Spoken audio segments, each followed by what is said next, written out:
अध्याय 231। गुरुजी, असंख्य तारा झील में एक लहर उठी है। क्या हुआ? डू गुई के घबराए हुए चेहरे को देखकर किन युन ने जल्दी से पूछा। डू गुई और स्टार जुवान वू अकादमी के अन्य बुजुर्गों के चेहरों पर एक जैसा भाव था। उनमें सदमे के साथ साथ डर का भी एक अंश था। लैन फेंगजिन भी हवा में रुक गई। नीचे लहरों को देखते हुए उसने भौहें चढ़ाईं और गहरी आवाज में कहा, मिरियट स्टार लेक में लहरें एक बुरा संकेत हैं। यह एक शगुन है कि हम पर विपत्ति आने वाली है। स्टार लेक में लहरें उठती हैं, 9 सूर्य धीरे धीरे लुप्त हो जाते हैं और आकाश में केवल काले सूर्य ही दिखाई देते हैं। यह एक प्राचीन भविष्यवाणी है। डू गुई की आवाज में थोड़ा डर था। दूसरे शब्दों में, 9 सूर्य धीरे धीरे लुप्त हो जाएंगे और आकाश में केवल काला सूर्य ही दिखाई देगा। दूसरी ओर, काला सूर्य सब कुछ निगल सकता है। किन युन का दिल धड़क उठा। उसके शरीर में एक अधोलोक सूर्य मार्शल आत्मा थी। क्या ये सच है? किन युन ने लैन फेंगजिन की तरफ देखा। उसे पता नहीं क्यों, पर उसे एक अजीब सी बेचैनी महसूस हो रही थी। लैन फेंगजिन ने गहरी सांस ली और कहा, मुझे नहीं पता कि यह सच है या नहीं, लेकिन ये भविष्यवाणी हमारे ब्लू स्पिरिट स्टार पैलेस में लंबे समय से घूम रही है। यानी 9 सूर्य एक एक करके लुप्त हो जाएंगे। इसमें कितना समय लगेगा, कोई नहीं जानता। हर बार जब एक सूर्य लुप्त होता है तो एक बड़ी आपदा आती है। जब सभी 9 सूर्य लुप्त हो जाएंगे तो एक काला गहरा सूर्य प्रकट होगा और वह 9 उजाड़ प्रदेशों की हर चीज को निगल जाएगा। जब अन्य छात्रों और प्रशिक्षकों ने ये सुना तो वे तुरंत भयभीत हो गए। डू गुई ने कहा, भविष्यवाणी में कहा गया था कि चूंकि 9 सूर्य आत्माविहीन हैं, वे धीरे धीरे लुप्त हो जाएंगे। ये सच है या नहीं, इस बारे में हम निश्चित नहीं हैं। हो सकता है केवल देवता ही जानते हों कि क्या हो रहा है। संक्षेप में, म्यूरियट स्टार झील में लहरें उठ रही हैं। यह कोई साधारण बात नहीं है। लैन फेंगजिन ने कहा। डीन बाई ने कहा, चलो पहले स्टार जुवान वू अकादमी लौटते हैं। इस समय हर कोई दहशत में था। अगर 9 सूर्य गिर गए तो पूरा 9 उजाड़ प्रदेश अंधकार में डूब जाएगा। किन युन का दिल भारी था क्योंकि वह लगातार डू गुई की बातें सोच रहा था। बिना आत्मा वाले 9 सूर्य। इसके अलावा उसके हाथ में 9 यांग दिव्य आत्मा थी। उसे नहीं पता था कि इसका 9 सूर्यों की आत्मा से कोई संबंध है या नहीं। इसके अलावा 9 यिन दिव्य आत्मा भी थी जो जी किरो के हाथों में थी। बड़ी बहन, महागुरु, क्या हो रहा है? आप असल में कौन हैं? अमर कब्रिस्तान से आपका क्या रिश्ता है? किन युन को लग रहा था कि जी किरो के शरीर में बड़े राज छिपे हैं। स्वर्ग के गौरव अकादमी में लौटकर जैसे ही किन युन इमारत में दाखिल हुआ, वह तुरंत अपने कमरे में चला गया। दरवाजा बंद करने के बाद उसने अमर कब्रिस्तान का चित्र मेज पर रखा और उस पर खून टपकाया। बड़ी बहन, ग्रैंड प्रीसेप्टर, जल्दी करो और बोलो। किन युन के दिल में लगातार खून टपक रहा था क्योंकि वह शब्दों को दोहरा रहा था। उसका खून बर्फ सफेद अमर कब्रिस्तान आरेख पर टपका और तुरंत उसमें समा गया। इसी तरह 1 घंटा बीत गया। किन युन भी बेहद कमजोर हो गया था। वह अपनी कुर्सी पर पीछे की ओर झुक गया और 9 सूर्यों की ऊर्जा को अवशोषित करके अपनी रक्त ऊर्जा पुनः प्राप्त कर ली। लगता है ये काम नहीं करेगा। मैं बस छोटी मेलियन यूएलन और अपने अमर कब्रिस्तान आरेख को एक साथ रखने की कोशिश कर सकती हूँ। हालांकि छोटी मेलियन अभी बंद कमरे में साधना कर रही है। मुझे नहीं पता कि वो कब बाहर आएगी। किन युन को पहले ही पता चल गया था कि क्यों मेलियन को उसके गुरु बहुत महत्व देते थे। उसका बहुत पालन पोषण हुआ था और उसके पास साधना के लिए प्रचुर मात्रा में संसाधन उपलब्ध थे। किन युन उसके लिए बहुत खुश था। उसे उम्मीद थी कि वह और मजबूत हो जाएगी। अभी वह बस क्यूई मिलियन के बंद दरवाजे की साधना से बाहर आने और जियाओ यूएलन से संपर्क करने का इंतजार कर सकता था। वह तीनों अमर कब्रिस्तान आरेखों को एक साथ इकट्ठा करना चाहता था और देखना चाहता था कि क्या वह जी किरू से संपर्क कर सकता है। 9 सूर्यों का लुप्त होना और प्राकृतिक आपदा का आना ऐसी घटनाएं थीं जो कई वर्षों में ही घटित होंगी। अभी चिंतित होने का कोई मतलब नहीं था। किन युन के लिए 2 वर्षों में जियो यांगलोंग को हराना सबसे महत्वपूर्ण बात थी। मैं अब 8वें स्तर के मार्शल बॉडी क्षेत्र, वज्र आत्मा क्षेत्र में हूँ। अगर मैं 9वें स्तर में प्रवेश करना चाहता हूँ तो मुझे पहले आंतरिक सर्वोच्च शक्ति को संघनित करना सीखना होगा। किन युन को याद आया कि कैसे डू गुई ने आंतरिक सर्वोच्च शक्ति की साधना में उनका मार्गदर्शन किया था। मुश्किल हिस्सा ये था कि उन्हें लगातार वज्र की आंतरिक शक्ति को मुक्त करना था और इसका उपयोग वज्र अस्थि मज्जा को साफ करने के लिए करना था ताकि क्यूई का उत्पादन हो सके। लगातार आंतरिक वज्र शक्ति जारी करना, इसमें बहुत ऊर्जा खर्च होगी। किन युन ने डू गुई के निर्देशों का पालन किया और आंतरिक वज्र शक्ति जारी की। इसके कुछ ही समय बाद 3 आंतरिक युवानों से वज्र शक्ति की धाराएं फूट पड़ीं और अस्थि मज्जा में रिसकर उसे परिष्कृत करने लगीं। अपने लक्ष्य को प्राप्त करने के लिए उसे वज्र शक्ति को मुक्त करके अपनी हड्डियों में भरना पड़ा। ये खपत दर बहुत अधिक थी। मार्शल आर्ट प्रतियोगिता के दौरान वह अपनी वज्र शक्ति का कुछ ही इस्तेमाल कर पाता था। हालांकि उसने उसे बहुत ज्यादा खा लिया था। इसलिए अगर उसे अपने प्रतिद्वंद्वी को हराने का कोई खास भरोसा नहीं होता तो वह अपनी वज्र शक्ति का इस्तेमाल यूं ही नहीं करता, क्योंकि इससे उसकी शक्ति बहुत तेजी से खत्म हो जाती। और अब किन युन अपनी पूरी ताकत लगाकर वज्र की आंतरिक शक्ति को बिना किसी रोक टोक के बाहर निकाल रहा था। वह अपने शरीर की हर हड्डी को उससे भर रहा था। साधना के दौरान उनके पूरे शरीर से एक हल्की सुनहरी रोशनी निकलती थी। ऐसा इसलिए था क्योंकि उनकी हड्डियां वज्र की आंतरिक शक्ति से भरी हुई थीं। यही वह समय था जब वे अपनी सबसे प्रबल आभा भी उत्सर्जित कर रहे थे। 1 घंटा बीत गया। बिस्तर पर पालथी मारकर बैठे किन युन ने धीरे से आंखें खोलीं और तुरंत लेट गया। वह पूरी तरह थक चुका था। उसके अंदर के तीनों युआन खत्म हो चुके थे। अपने इतिहास में ये पहली बार था जब उसने अपनी आंतरिक ऊर्जा को चरम सीमा तक मुक्त किया था। इसके अलावा वज्र की आंतरिक शक्ति ने उसकी हड्डियों और मांस को बेतहाशा उत्तेजित कर दिया था, जिससे वह बेहद थक गया था। इतनी कड़ी तपिश के बाद उसकी हड्डियों और मांस को ठीक होने में काफी समय लग सकता था। हालांकि वह थका हुआ था, फिर भी किन यून को खाने के लिए कुछ राक्षसी जानवरों का मांस निकालना पड़ा। अगर ऐसा नहीं किया जाता तो उसके मांस और हड्डियों को ठीक होने पर पर्याप्त पोषण नहीं मिल पाता। यह अच्छी बात थी कि उसके पास 9 यांग दिव्य आत्मा थी और वह स्टार्सन ट्रेजर ट्री से और भी अधिक शुद्ध आध्यात्मिक ऊर्जा ग्रहण कर सकता था, इसलिए वह इसका उपयोग अपनी ऊर्जा को पुनः प्राप्त करने के लिए कर सकता था। किन यून को अपनी चरम स्थिति में आने में 1 दिन और रात लग गया। 1 घंटे तक अपनी अधिकतम गति से साधना करने के बाद मैं पूरे दिन आराम नहीं कर पाऊंगा। कोई आश्चर्य नहीं कि इतने सारे लोग 9वें स्तर के मार्शल बॉय में प्रवेश करने से पहले ही अटक गए।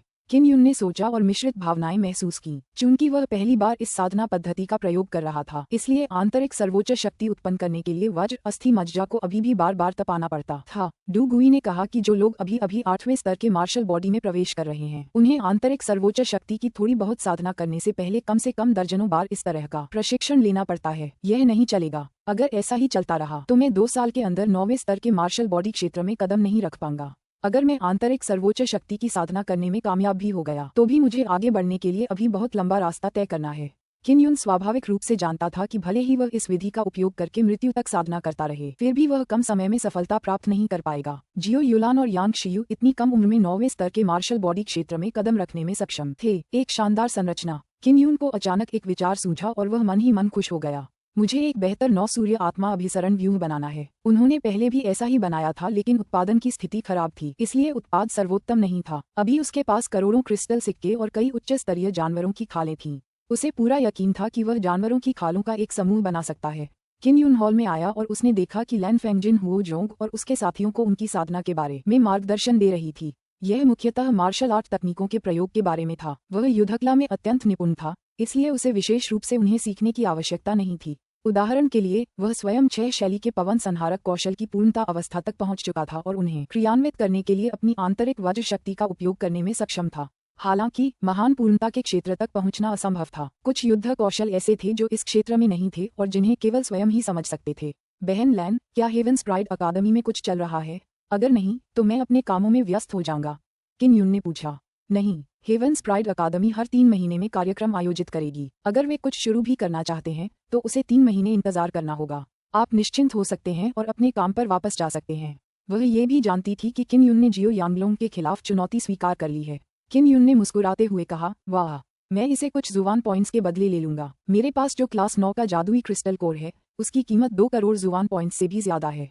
किन यून, तीनों जुवान अकादमियों और ब्लू स्पिरिट स्टार पैलेस ने अभी एक नियम बनाया है। अगर आप जुवान पॉइंट्स के बदले मैजिक कोर का इस्तेमाल करते हैं तो आप साल में सिर्फ 10 करोड़ जुवान पॉइंट्स ही बदल पाएंगे। मुरोंग डैरन ने आह भरी, लानत है। किन यून खुद को रोक नहीं सका और धीरे से गाली देने लगा। जू जिये ने कहा, उन्हें वास्तव में जादुई कोर की जरूरत नहीं है, इसलिए विनिमय दर सीमित है। जादुई जानवर क्रिस्टल अंडों पर कोई प्रतिबंध नहीं है और उन्हें प्राप्त करना बहुत मुश्किल है। ठीक है, मैं मैजिक कोर का इस्तेमाल करके 1 करोड़ जुवान पॉइंट्स भी ले सकता हूँ। किन यून बेहद असहाय महसूस कर रहा था। वह जल्दी से इमारत से बाहर निकला और दूसरे गुरुओं को ढूंढने चला गया। कुछ प्रशिक्षकों को उससे स्थानिक आत्मा के चिन्ह अंकित करने थे। वह सिर्फ एक बार नक्काशी करके कक्षा 9 के 4 राक्षस कोर प्राप्त कर सकता था। उसने जो स्थानिक आत्मा के चिन्ह उत्कीर्ण किए थे, उन्हें उसने सरल बना दिया था। वे मध्य श्रेणी के स्थानिक आत्मा के चिन्हों से संबंधित थे। फिर भी कोच बहुत संतुष्ट थे। सुबह तक वह 5 बार नक्काशी करने में सफल रहा था। कुल मिलाकर 20 क्लास 9 मॉन्स्टर कोर। स्टार जुवान वू अकादमी के केंद्र में जुवान पॉइंट शॉप बहुत चहल पहल से भरी थी। यहाँ के प्रबंधक पान दावेई समय समय पर हॉल का जायजा लेते रहते थे। जैसे ही किन यून ने हॉल में प्रवेश किया, उसने पान दावेई को देखा। पान दावेई ने भी किन यून को देखा और फिर मुस्कुराते हुए उसे वीआईपी लाउंज में ले गए। एल्डर फैटी, क्या आप मेरे लिए कुछ और जुवान पॉइंट्स के बदले में एक अपवाद बना सकते हैं? किन यून ने 60 क्लास 9 मॉन्स्टर कोर निकाले और उन्हें मेज पर रख दिया। पान दावेई का गोल चेहरा शर्मिंदगी से भर गया और उसने आह भरते हुए कहा, किन यून, सच कहूं तो तुमने बहुत सारे जुवान पॉइंट्स का आदान प्रदान किया है। ये बात अन्य मार्शल अकादमियों और ब्लू स्पिरिट स्टार पैलेस को पता थी और अब जब तुम हेवंस प्राइड अकादमी में प्रवेश कर चुके हो तो तुम अन्य मार्शल अकादमियों में जाकर आइटम्स का आदान प्रदान कर सकते हो। इसलिए उन्होंने ऐसा नियम इसलिए बनाया है क्योंकि तुम भी ऐसा ही कर रहे हो। एक स्टोरेज स्पिरिट आर्टिफैक्ट के साथ किन यून जल्दी से ढेर सारे दानव जानवर कोर का आदान प्रदान कर सकता था। इसका मतलब था कि वह आसानी से बड़ी संख्या में जुवान पॉइंट प्राप्त कर सकता था। कई लोगों को लगा कि इस तरीके से जुबान पॉइंट एक्सचेंज की निष्पक्षता नष्ट हो जाएगी, इसलिए उन्होंने उस पर प्रतिबंध लगा दिए। दरअसल हर साल 10 करोड़ जुबान पॉइंट्स का आदान प्रदान सिर्फ उसी तक सीमित था। ऐसा इसलिए था क्योंकि ज्यादातर छात्र पहले से ही भाग्यशाली थे। अगर वे मैजिक बीस्ट कोर का इस्तेमाल करके हर साल 30 से 20 करोड़ जुबान पॉइंट्स का आदान प्रदान कर लेते। पान दावेई के शब्दों से किन यून समझ गया, ठीक है, मैं इसे 1 करोड़ जुबान पॉइंट्स में बदल दूंगा। किन यून के पास पहले 1 करोड़ थे। उसने ट्रायल्स में पहला स्थान हासिल किया था और इनाम के तौर पर उसे 1 करोड़ मिले थे। अब वह 1 करोड़ और लेकर 3 करोड़ जुबान पॉइंट्स में बदल रहा था। यह कोई छोटी रकम नहीं थी। 9वें चरण के एक जादुई कोर को 5 मिलियन जुबान पॉइंट्स में बदला जा सकता था। पान दावेई ने मेज से 20 जादुई क्रिस्टल लिए और किन यून को 100 मिलियन जुबान पॉइंट्स दिए। किन यून, मैंने जियाओ यांगलोंग को तुम्हारी चुनौती के बारे में सुना है। अगर जुबान पॉइंट्स के बदले तुम्हारे साथ कोई प्रतिबंध न होता तो मुझे विश्वास है कि तुम 2 साल के भीतर मार्शल दाओ क्षेत्र में प्रवेश कर सकोगे। माफ करना, मैं तुम्हारी ज्यादा मदद नहीं कर सकता। पान दावेई भी असहाय महसूस कर रहा था। उसने एक लंबी सांस ली। ये स्पष्ट था कि वह भी किन यून से कक्षा 9 का जादुई क्रिस्टल कोर प्राप्त करना चाहता था। किन यून ने जादुई कोर मेज पर रख दिए और मुस्कुराते हुए कहा, कोई बात नहीं, दुनिया में कोई अंत नहीं होता। पैन दावेई की आंखें घूम गईं और उसने अचानक कहा, ठीक है, तुम दिव्य शिलालेख महल जाकर कोशिश कर सकते हो। तुम महल की मुख्य शाखा में नहीं गए हो, है ना? दिव्य शिलालेख महल में बहुत सारे संसाधन हैं। हो सकता है कि वे कुछ ऐसा पा सकें जो क्रिस्टल के सिक्कों से नहीं मिल सकता। अध्याय 232। किन यून लंबे समय से दिव्य शिलालेख महल की मुख्य शाखा देखने जाना चाहता था। अब जब उसने पान दावेई से इसका जिक्र सुना तो उसने अगले कुछ दिनों में वहां जाने की योजना बनाई। ठीक है, आपके पास अभी 300 मिलियन जुबान पॉइंट्स हैं, तो कहा जा सकता है कि आपके पास बहुत सारे हैं। आप उन्हें किसके बदले में बदलने की योजना बना रहे हैं? पैन डेविड ने पूछा। किन यून हंसा। बड़े फैटी, मैं गोलियों के बदले में कुछ लेने की योजना बना रहा हूँ जो मेरी साधना में मदद करेगी। आप जुबान पॉइंट स्टोर की चीजों से परिचित हैं, इसलिए मुझे कुछ सलाह दीजिए। पान दावेई ने एक पल सोचा, फिर कहा, आंतरिक दिव्य आत्मा की गोलियां उन मार्शल अभ्यासियों के लिए बेहद उपयोगी हैं जिन्होंने अभी 8वें स्तर के मार्शल बॉडी क्षेत्र में प्रवेश किया है। इसके बदले में 300 मिलियन जुबान पॉइंट्स की आवश्यकता होती है और इसकी कीमत भी 100 मिलियन क्रिस्टल सिक्कों की होती है। किन यून घबरा गया और बोला, इतना महंगा? पान दावेई हंसे, यह एक शाही स्तर की स्पिरिट पिल है, आपको क्या लगता है? और इसका असर बहुत साफ है। ज्यादातर लोगों को 8वें स्तर के मार्शल बॉडी में कदम रखने के बाद अपनी आंतरिक शक्ति को 100 से ज्यादा बार सक्रिय करने की जरूरत होती है, तभी वे आंतरिक सर्वोच्च शक्ति का विकास कर पाते हैं। अगर वे आंतरिक सर्वोच्च शक्ति को मुक्त करने में महारत हासिल करना चाहते हैं तो इसमें कम से कम 1 साल या उससे ज्यादा समय लगेगा। अगर आपको आंतरिक दिव्य आत्मा की गोली की सहायता मिले तो केवल 10 दिनों में आप इस अवस्था को पार कर पाएंगे। इससे कोई बुरा प्रभाव नहीं पड़ेगा। किन यून ने सिर हिलाया। उसने पहले भी एक बार साधना की थी और उसे इसकी कठिनाई का अनुभव हो सकता था। बड़े फैटी, आपने इन सभी गोलियों को कैसे परिष्कृत किया? ये तो शिलालेख से भी ज्यादा मुश्किल लगता है और यह इतना महंगा भी है। उसे अचानक इस बारे में बहुत उत्सुकता हुई, इसलिए उसने पूछा। रसायन विद्या का दाव शिलालेखों के दाव पर आधारित है। अगर कोई शिलालेखों के दाव में पारंगत है तो गोलियां बनाना ज्यादा मुश्किल नहीं होगा। पान दानवे को यह अजीब लगा कि किन यून को गोलियां बनाने के बारे में ज्यादा जानकारी नहीं थी। किन यून भी मन ही मन हैरान था। अब उसे एहसास हुआ कि गोलियों का निर्माण शिलालेखों से गहरा संबंध रखता है। गोलियों को परिष्कृत करने में इतनी जल्दी मत करो, तुम्हें इसकी बहुत बड़ी कीमत चुकानी पड़ेगी। अभी सबसे जरूरी काम है शिलालेख सीखना। पान दावेई ने किन यून के कंधे पर थपथपाया और पूछा, क्या तुम्हें आंतरिक दिव्य आत्मा की गोली चाहिए? अगर चाहिए तो मैं अभी तुम्हारे लिए ले आता हूँ। इस तरह की गोलियां ज्यादा नहीं मिलती, इसलिए अगर कोई इसे चुरा ले गया तो तुम्हें बहुत इंतजार करना पड़ेगा। मुझे एक चाहिए। किन यून ने सिर हिलाया। 300 मिलियन जुबान पॉइंट्स और 100 मिलियन क्रिस्टल सिक्कों का भुगतान करने के बाद वह वीआईपी लाउंज में पान दावेई का इंतजार करने लगा। कुछ ही देर बाद पान दावेई आया और किन यून को एक सफेद बोतल दी। उसने कहा, किन यून, तुम दिव्य शिलालेख महल में अपनी किस्मत आजमा सकती हो। कौन जाने वहाँ तुम्हें किसी चीज की जरूरत हो। किन यून ने तय किया कि उसे दिव्य शिलालेख महल जाना है। उसने सिर हिलाकर पान दावेई को अलविदा कहा और फिर जुबान पॉइंट स्टोर से निकलकर स्वर्ग के गौरव अकादमी लौट गया। हेवंस प्राइड अकादमी में एक छोटी सी नदी के किनारे एक छोटी सी इमारत थी। लैन फेंगजिन इमारत से बाहर निकली और नदी की ओर चल पड़ी। उसने दोपहर के 9 सूरजों को देखा, फिर नदी के किनारे एक बेंच पर बैठ गई। अपनी ठुड्डी को हाथों पर टिकाकर नदी को निहारती रही। जब किन यून वापस आया तो उसने उसे दूर से देखा और उसके पास चला गया। बहन लैन, आप किस बारे में सोच रही हैं? किन यून एक बेंच पर बैठा था और उसने हंसते हुए पूछा, क्या आप मेरे बारे में सोच रही हैं? लैन फेंगजिन ने उसकी तरफ आंखें घुमाईं और धीरे से कहा, मुझे तुम्हारे बारे में सोचने का बहुत आलस आ रहा है। मैं उस बड़ी लहर के बारे में सोच रही हूँ जो माइरियट स्टार लेक से आई है। बाकी लोगों का क्या हाल है? किन यून ने इमारत को देखने के बाद पूछा। वे प्रशिक्षण कक्ष में साधना और अपनी मार्शल आर्ट की ट्रेनिंग में व्यस्त हैं। वे तुम्हारी तरह आराम से कैसे रह सकते हैं? लैन फेंगजिन ने एक हल्की आह भरी। किसी को समझ नहीं आ रहा था कि वह किस बात पर आहें भर रही है। किन युन ने कहा, बहन लैन, मैंने अभी अभी एक आंतरिक दिव्य आत्मा की गोली खरीदी है और जल्द ही उसका सेवन करूंगी। उसके बाद मैं दिव्य शिलालेख महल की यात्रा करूंगी। वह स्थान कहाँ है और मैं वहाँ कैसे जाऊँ? क्या तुम दिव्य शिलालेख महल जाना चाहते हो? मैं तुम्हारे साथ चलूंगी। रास्ते में ये सुरक्षित रहेगा और मैं उस जगह से ज्यादा परिचित हूँ। लैन फेंगजिन की आंखें चमक उठी, मानो वह इसका बेसब्री से इंतजार कर रही हो। जल्दी से जाकर गोली खा लो। मैं अगले कुछ दिनों में मुरोंग डेरिन और बाकियों को यहाँ बुला लूंगी। लैन फेंगजिन ने बेंच पर बैठे किन युन को धक्का देते हुए कहा। किन युन कमरे में दाखिल हुआ और गोली खा ली। उसने अपने भीतर के तीनों युवानों को जगाने और अस्थि मज्जा को मजबूत करने के लिए वज्र की आंतरिक शक्ति को मुक्त करने की पूरी कोशिश की। इस गोली का उद्देश्य व्यक्ति की आंतरिक ऊर्जा को निरंतर और तेजी से पुनःपूर्ति करना है। ये 3 आंतरिक युवान को निरंतर पूर्ण रूप से पुनःपूर्ति करने में सक्षम है और साथ ही एक चमत्कारी औषधीय ऊर्जा भी उत्पन्न कर सकती है, जो व्यक्ति की हड्डियों और मांस पर अत्यधिक उत्तेजना के कारण होने वाली थकावट को दूर कर सकती है। इस तरह वह अपनी आंतरिक वज्र शक्ति का लगातार उपयोग करके वज्र अस्थि मज्जा को भेद सकता था। इस अमृत की सहायता के बिना वह केवल 1 घंटे ही साधना कर पाता और फिर पूरे दिन आराम कर पाता। ये बहुत समय लेने वाला होता। आंतरिक दिव्य आत्मा की गोली की मदद से किन युन 5 दिनों में आंतरिक सर्वोच्च शक्ति की साधना करने में सफल रहा। भविष्य में उसे बस वज्र की आंतरिक शक्ति का उपयोग करके वज्र मज्जा को भेदना है और हड्डियों के अंदर एक चांदी जैसी सफेद धुंध पैदा करनी है। यही आंतरिक सर्वोच्च शक्ति है। आंतरिक सर्वोच्च शक्ति का उपयोग युद्ध में अस्थायी रूप से नहीं किया जा सकता था, क्योंकि किन युन केवल इसकी एक छोटी मात्रा ही संघनित कर सकता था। इसके अलावा आंतरिक सर्वोच्च शक्ति बनाने की आंतरिक ऊर्जा लागत बहुत अधिक थी।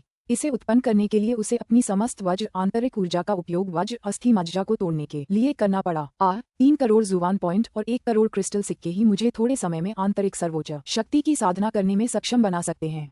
किन युन ने असहाय होकर आह भरी। हालांकि उसकी हड्डियों और मांस में काफी सुधार हुआ था। वर्तमान में उसकी स्थिति 8वें स्तर के मार्शल बॉडी के मध्य चरण के बराबर थी। अब उसे अपनी युवान क्यूई को पोषित करने के लिए सर्वोच्च आंतरिक शक्ति ऊर्जा का उपयोग करना था और उसे एक कोर में संघनित करना था, जिसे वज्र आंतरिक कोर कहा जाता है। एक बार जब वज्र आंतरिक कोर का निर्माण हो जाएगा तो वह 9वीं परत मार्शल बॉडी क्षेत्र में होगा। किन युन बेहद परेशान है।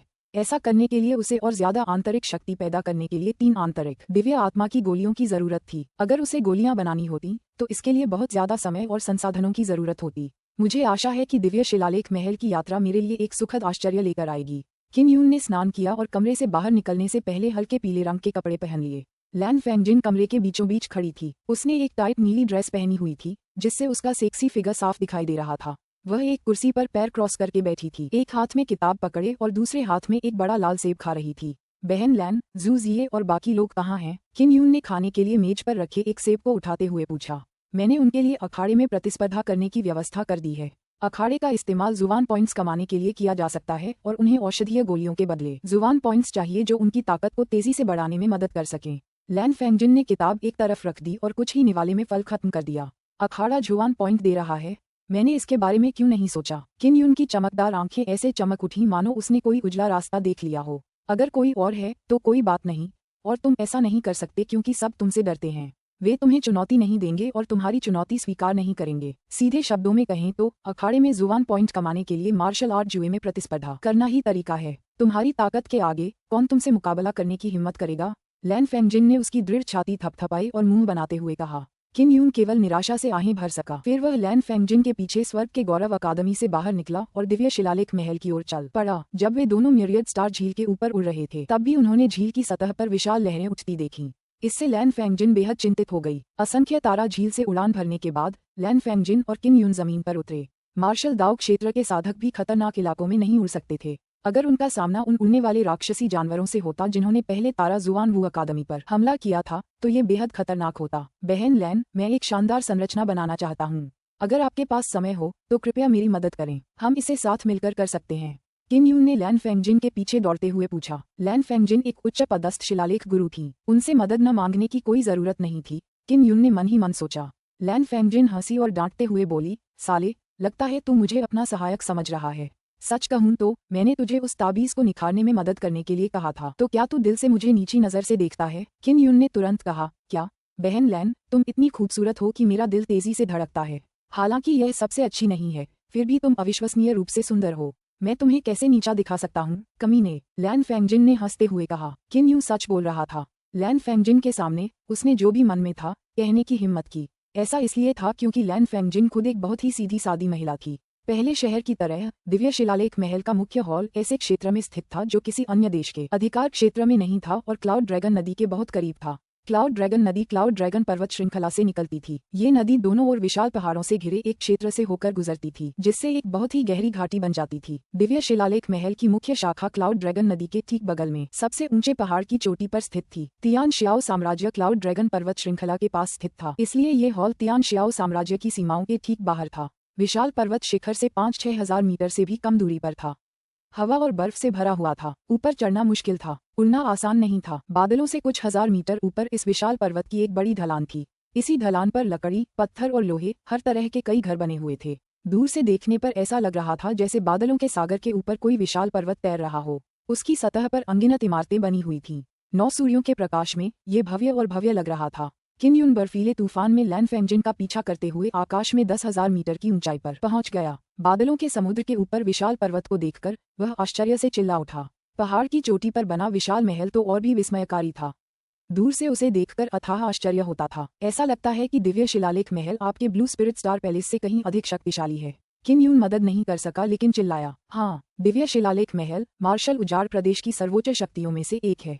इसकी शाखाएं पूरे मार्शल उजाड़ प्रदेश में फैली हुई हैं। लैन फेंगजिन ने अपने होंठ भींचे और कहा, नीली आत्मा सितारा महल दिव्य शिलालेख महल की तुलना में कहीं कमतर है। दिव्य शिलालेख महल के सभी शाखा महलों की देखरेख महानिदेशक द्वारा की जाती थी।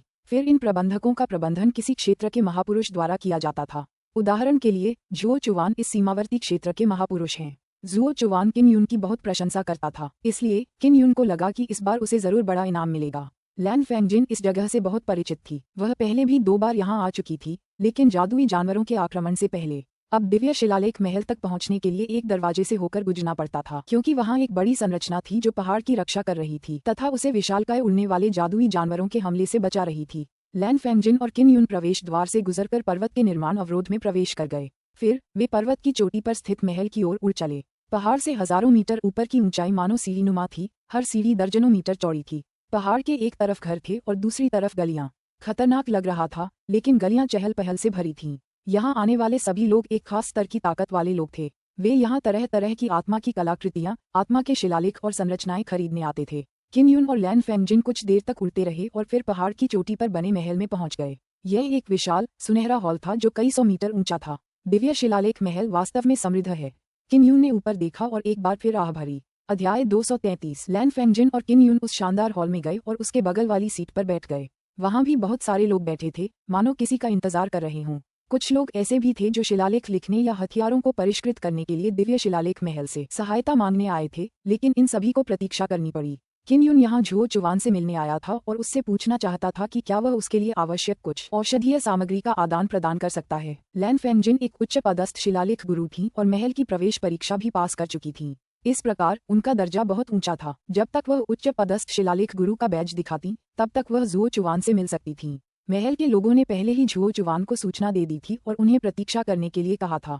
कुछ ही देर बाद एक युवक आया और लैन फेंगजिन से कहा कि झुओ चुवान खाली है और उसके पास उससे मिलने का समय है। फिर वह और किन यून उस युवक का पीछा करते हुए दूसरी मंजिल पर पहुंचे और एक बैठक में पहुंच गए। किन यून और लैन फेंगजिन ने प्रवेश किया और झुओ चुवान को देखा। झुओ चुवान महान वृद्ध हैं, लेकिन उन्होंने एक बेहद सादा सफेद वस्त्र पहना हुआ है। जब उन्होंने किन यून को देखा तो वे थोड़ा घबरा गए, फिर हंसते हुए आगे बढ़ गए। उनके सिर पर सफेद बाल थे और वे बिल्कुल भी बूढ़े नहीं लग रहे थे। इसके विपरीत वे कई अन्य युवकों की तुलना में कहीं ज्यादा उत्साही लग रहे थे। नमस्कार महान बुजुर्ग। लैन फेंगजिन ने झुओ चुवान को मुस्कुराते हुए अभिवादन किया। महान बुजुर्ग, बहुत समय हो गया मुलाकात से, किन यून ने हंसते हुए कहा। झुओ चुवान मुस्कुराया और किन यून के सिर पर हाथ फेरा। उसने कहा, बच्चे, मेरे घर आने का समय कैसे मिला?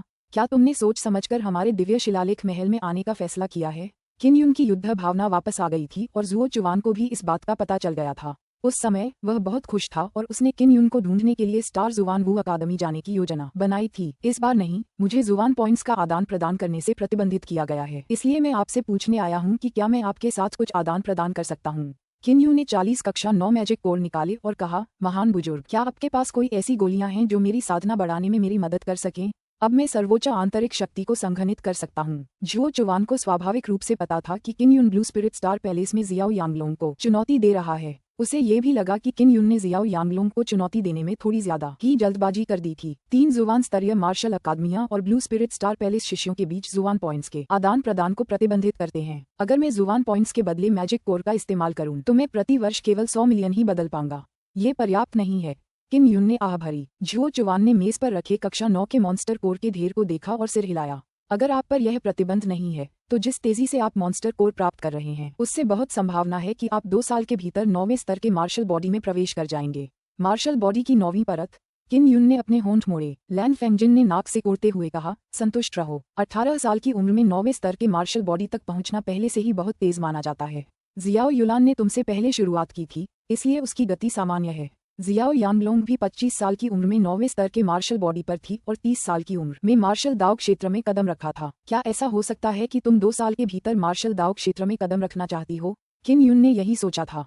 अगर वह मार्शल दाव क्षेत्र में कदम नहीं रखेगा तो उसके लिए जियाओ यांगलोंग को हराना मुश्किल होगा। किन युन, मुझे चारों ओर पूछताछ करनी होगी कि मैं तुम्हें किस तरह की गोलियां दिलाने में मदद कर सकता हूँ। इसमें कुछ समय लगेगा, लगभग कुछ घंटे। जुओ चुवान ने कहा, जादुई कोर हटाओ और मेरी खबर का इंतजार करो। हाँ, यहाँ एक कीमिया प्रतियोगिता हो रही है। यह मुख्य रूप से उच्च स्तरीय शिलालेखवादियों के लिए सामग्री पर चर्चा करने के लिए है। क्या तुम इसमें भाग लेने में रुचि रखते हो? मैं जाना चाहता हूँ। किन यू ने तुरंत उत्तर दिया, बहन लैन, चलो साथ चलते हैं। लैन फेंगजिन भी बहुत उत्सुक थी। उसने सिर हिलाया और कहा, हाँ। उच्च स्तरीय शिलालेख मास्टर द्वारा परिष्कृत सामग्री का उपयोग उच्च श्रेणी की स्पिरिट कलाकृतियाँ बनाने के लिए किया जाता है।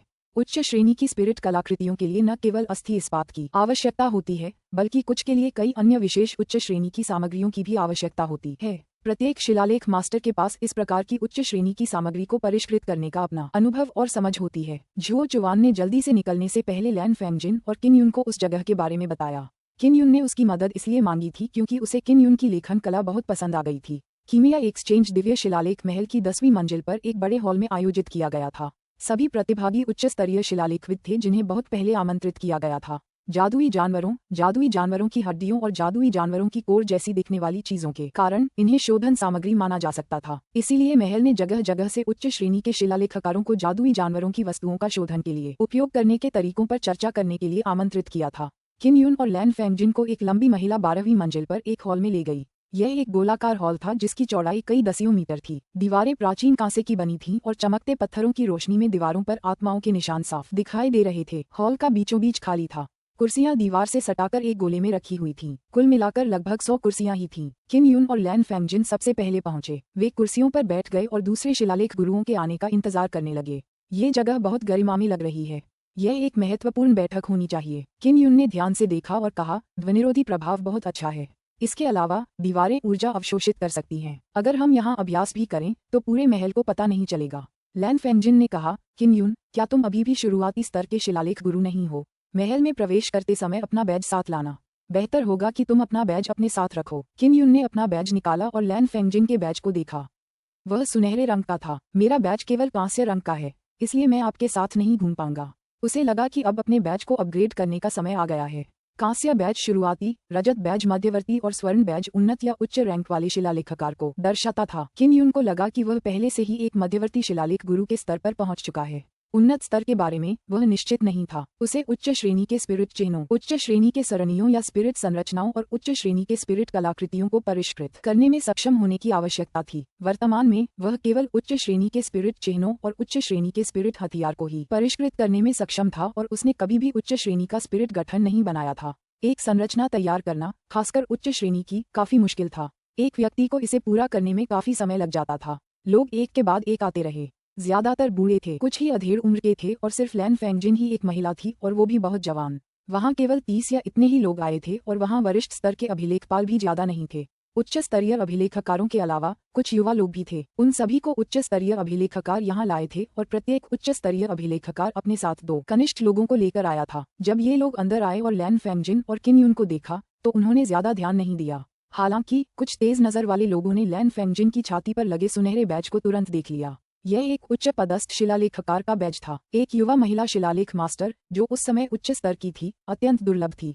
वहाँ केवल उच्च पदस्थ शिलालेख गुरु ही बैठते थे, जबकि अन्य युवा लोग बड़े की कुर्सी के दोनों ओर खड़े होते थे। भले ही कई सीटें खाली होती, फिर भी वे बैठ नहीं सकते थे क्योंकि जो भी बैठ सकते थे उनकी एक निश्चित हैसियत होती थी और सभी आमंत्रित थे। भाई, लगता है तुम्हें नियम समझ नहीं आ रहे। यहाँ की सीटें ऐसी जगह नहीं हैं जहाँ तुम बैठ सको। नीले कपड़ों में एक आदमी ने ठंडे स्वर में कहा जब उसने किन युन नाम के युवक को वहाँ शांति से बैठे देखा। किन युन ने युवक की ओर देखा और कहा, आप किस आधार पर कह रहे हैं कि मैं बैठ नहीं सकता? हरे कपड़े पहने बूढ़े आदमी ने जब ये सुना तो वह थोड़ा दुखी हुआ। उसकी बूढ़ी भौहें सिकुड़ गईं और उसने ठंडे स्वर में कहा, तुम ही इसकी वजह हो। मैं यहाँ 2 बार आ चुका हूँ और मैं एक वरिष्ठ शिलालेख लेखक हूँ। इस कुर्सी पर सिर्फ एक शिलालेख मास्टर ही बैठ सकता है। किन युन ने जल्दी से अपना कांसे का बिल्ला निकाला और कहा, मैं भी एक शिलालेख मास्टर हूँ। अब आप सब चुप हो जाइए। यद्यपि यह युवा शिलालेख मास्टर केवल शुरुआती स्तर का था, फिर भी वह बहुत घमंडी था। इससे हॉल में आश्चर्य की धीमी आवाजें गूंजने लगीं। लगता है कि सिर्फ युवा शिलालेख गुरु ही किन युन है। मुझे आश्चर्य है कि क्या आप ही वो किन युन है? एक अधेड़ उम्र के आदमी ने जोर से पूछा। यह मैं हूँ। किन युन ने अधेड़ उम्र के आदमी की तरफ हाथ बढ़ाया। बुजुर्ग जो चुवान ने ही मुझे यहाँ बुलाया है। ये वास्तव में किन युन था। एक बार फिर सब हैरान रह गए। अफवाहों के अनुसार किन युन ने कई उच्च स्तरीय स्पिरिट मार्क्स में महारत हासिल कर ली थी। किन युन और उसके बड़े भाई पर आरोप लगाने वाले युवक के चेहरे पर मुस्कान आ गई, खासकर उस युवक के चेहरे पर। वह उन दूसरे युवकों से शर्मिंदा था जो अब उसका मजाक उड़ा रहे थे। वह मन ही मन किन युन से ईर्ष्या करने से खुद को नहीं रोक पाया। छोटे भाई, आपके बगल में जो महिला शिलालेखकार है वह बहुत अपरिचित है। मैं, ली जुन, ने इतनी युवा उच्च पदस्थ महिला शिलालेखकार के बारे में पहले कभी नहीं सुना। अधेड़ उम्र के व्यक्ति ने पूछा। अन्य पुराने शिलालेखकारों ने भी थोड़ा सा सिर हिलाया। यहाँ केवल 100 या इतने ही उच्च स्तरीय शिलालेखवादी थे। अगर कोई नया उच्च स्तरीय शिलालेखवादी होता तो सभी को इसके बारे में पता चल जाता। लैन फेंगजिन आमतौर पर ब्लू स्पिरिट स्टार पैलेस के संत महल में रहती थी और उसकी शिलालेख मास्टर परीक्षा यहाँ नहीं बल्कि मार्शल डेसोलेट लैंड में आयोजित की जाती थी। मैं ब्लू स्पिरिट स्टार पैलेस से हूँ। ये सामान्य बात है कि आपको पता न चले कि मैंने मार्शल डेसोलेट लैंड ब्रांच से परीक्षा दी है। लैन फेंगजिन का स्वर बर्फ जैसा ठंडा था। उसने लोगों के इस समूह पर एक नजर डाली। यह उसकी अपनी गरिमा की रक्षा के लिए भी था। ये सुनकर कि वह मार्शल उजाड़ भूमि से है, यहाँ के सभी उच्च पदस्थ शिलालेखवादियों में एक लालसा जागृत हुई। उनके लिए मार्शल उजाड़ भूमि एक मार्शल आर्ट की पवित्र भूमि है। लैन फेंगजिन के चेहरे पर एक ठंडा भाव था। हालांकि ये घमंडी शिलालेखवादी खुश नहीं थे, पर उन्होंने कुछ नहीं कहा क्योंकि वे एक जैसे ही थे। किन युन ने पहले ही देख लिया था कि उच्च पदस्थ शिलालेखकार खुद पर बहुत गर्व कर रहे थे। अचानक उसे थोड़ी निराशा हुई। ये बातचीत उतनी सुंदर नहीं थी जितनी उसने सोची थी। पीले वस्त्र पहने एक बूढ़े आदमी ने एक बड़ी सुनहरी हड्डी निकाली। यह एक विशालकाय जानवर की टांग की हड्डी थी। उसने सुनहरी हड्डी जमीन पर रख दी और गर्व से मुस्कुराते हुए बोला, यह एक आत्मिक जानवर है जिसे मैंने 10 दिन पहले मारा था। मुझे कहना होगा, ये जादुई जानवर वाकई बहुत शक्तिशाली होते हैं। उन्होंने वाकई एक बहुत अच्छी हड्डी बनाने में कामयाबी हासिल की है। टूटी हुई हड्डी का टुकड़ा क्या होता है? मैंने जिस आत्मिक जानवर को मारा है उसका ये बड़ा सींग ही असली ताकतवर है। अगर तुम शाही दर्जे का आत्मिक हथियार भी इस्तेमाल करो तो भी शायद इसे नष्ट न कर पाओ। लंबी दाढ़ी वाले एक बूढ़े आदमी ने 2 मीटर लंबा काले रंग का एक सींग निकाला जो कांटे जैसा दिख रहा था। अन्य उच्च पदस्थ शिलालेखकार भी आत्मिक जानवरों की हड्डियों, शल्कों, सींगों और दांतों का शिकार करते थे। अपनी सारी क्षमताओं का प्रदर्शन करते हुए ये बस शक्ति प्रदर्शन था। वे एक दूसरे से संवाद कर रहे थे। नीले कपड़े पहने जिस व्यक्ति ने पहले किन यून पर आरोप लगाया था उसने किन यून से व्यंग्यात्मक लहजे में कहा, किन यून, आप शिलालेख मास्टर, आपके पास भी कुछ होना चाहिए। किन यून बहुत दुखी हुआ और ऊंची आवाज में बोला, मैं इसे निकालूं या नहीं, इससे तुम्हारा कोई लेना देना नहीं है। तुम इतना क्यों बोलते हो? तुम जैसे नौजवान जो किनारे खड़े हो, चुप हो जाओ और इतना बोलना बंद करो। एक बुजुर्ग ने मजाक उड़ाया, किन यून, तुम तो बस शुरुआती स्तर के शिलालेख गुरु हो, लेकिन यह विनिमय कार्यक्रम उच्च स्तर के शिलालेखवादियों के लिए तैयार किया गया था। यहाँ तुम्हारे लिए पहले कोई जगह नहीं थी, फिर भी तुम यहाँ इतने घमंडी हो। कितना घमंडी आदमी है। अध्याय 234। जब लैन फेंगजिन ने किन यून का मजाक उड़ाते देखा तो उसने बुजुर्ग पर व्यंग्य करते हुए कहा, क्या ये कीमिया एक्सचेंज नहीं है?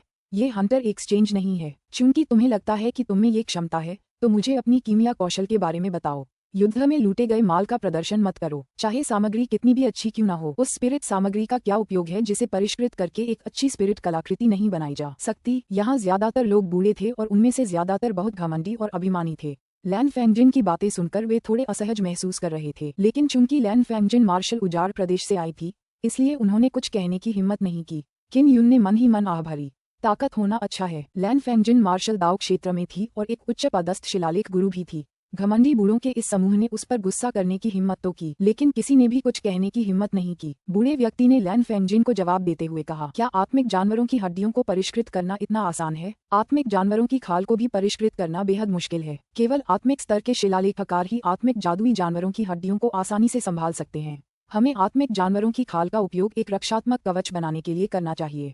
हमें हड्डियों के शल्क जैसे कठोर पदार्थों को परिष्कृत करना चाहिए, चाहे हमारे पास ऐसा करने की ऊर्जा हो या न हो। लैन फेंगजिन ने व्यंग्य किया, अगर ऐसा है तो तुम ये सामग्री क्यों लाए?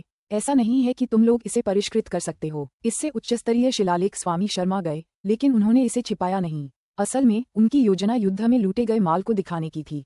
युवती, हम तो सिर्फ उच्च स्तरीय शिलालेखकार हैं और हम अभी भी आत्मिक प्राणियों की हड्डियों को पूरी तरह से परिष्कृत नहीं कर पा रहे हैं। ये भी तो क्षणिक बात है, तो दिखावा न करें तो क्या करें? कुछ लोगों के सामने दिखावा न कर पाने से तो यही बेहतर था। जाहिर है मैं तुम्हारी बात नहीं कर रहा, मैं तुम्हारे बगल में बैठे उस घमंडी बदमाश की बात कर रहा हूँ। एक और बूढ़ा आदमी बड़बड़ाया, उसके यहाँ बैठने का मतलब है कि वह हमारे बराबर आना चाहता है। हम उच्च स्तर के शिलालेख मास्टर हैं, इसलिए हमारा बातचीत करने का भी मन नहीं है। किन युन, आप तो बस शुरुआती स्तर के शिलालेख गुरु हैं। आपके लिए बेहतर होगा कि आप खड़े हो जाएं। आपके यहाँ बैठने से हमारा मूड खराब होगा, इसलिए ये बातचीत आगे नहीं चलेगी। बिल्कुल सही, महान बुजुर्ग ने उसे क्यों बुलाया? क्या उसकी लड़ाकू भावना को कुछ हो गया था? उसने तो बस कुछ उच्च स्तरीय शिलालेख ही समझे हैं। तुम्हें हमारे बराबरी का क्या अधिकार है? उच्च पदस्थ अभिलेख लेखक किन युन को डांटने लगे। वे लैन फेंगजिन के बारे में कुछ भी कहने की हिम्मत नहीं जुटा पाए, इसलिए वे केवल इतना ही कह पाए कि किन युन अपना गुस्सा निकालने आया है।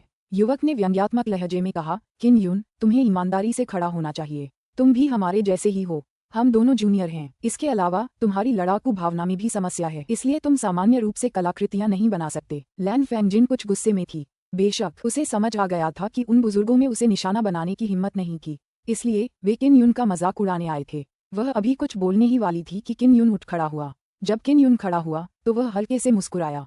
तुम कितने नासमझ हो। पहले मेरी मार्शल स्पिरिट में सिर्फ समस्याएं थीं, लेकिन अब वह ठीक हो गई है। और तो और मैं तुमसे कहीं ज्यादा ताकतवर हूँ। अभी मैं 8वें स्तर के मार्शल बॉडी पर हूँ, जबकि तुम सिर्फ 6ठे स्तर पर हो। इसके अलावा मैं मध्यम श्रेणी के स्पिरिट इंस्क्रिप्शन और स्पिरिट हथियारों को परिष्कृत कर सकता हूँ, इसलिए मुझे मध्यम श्रेणी का इंस्क्रिप्शनिस्ट माना जा सकता है।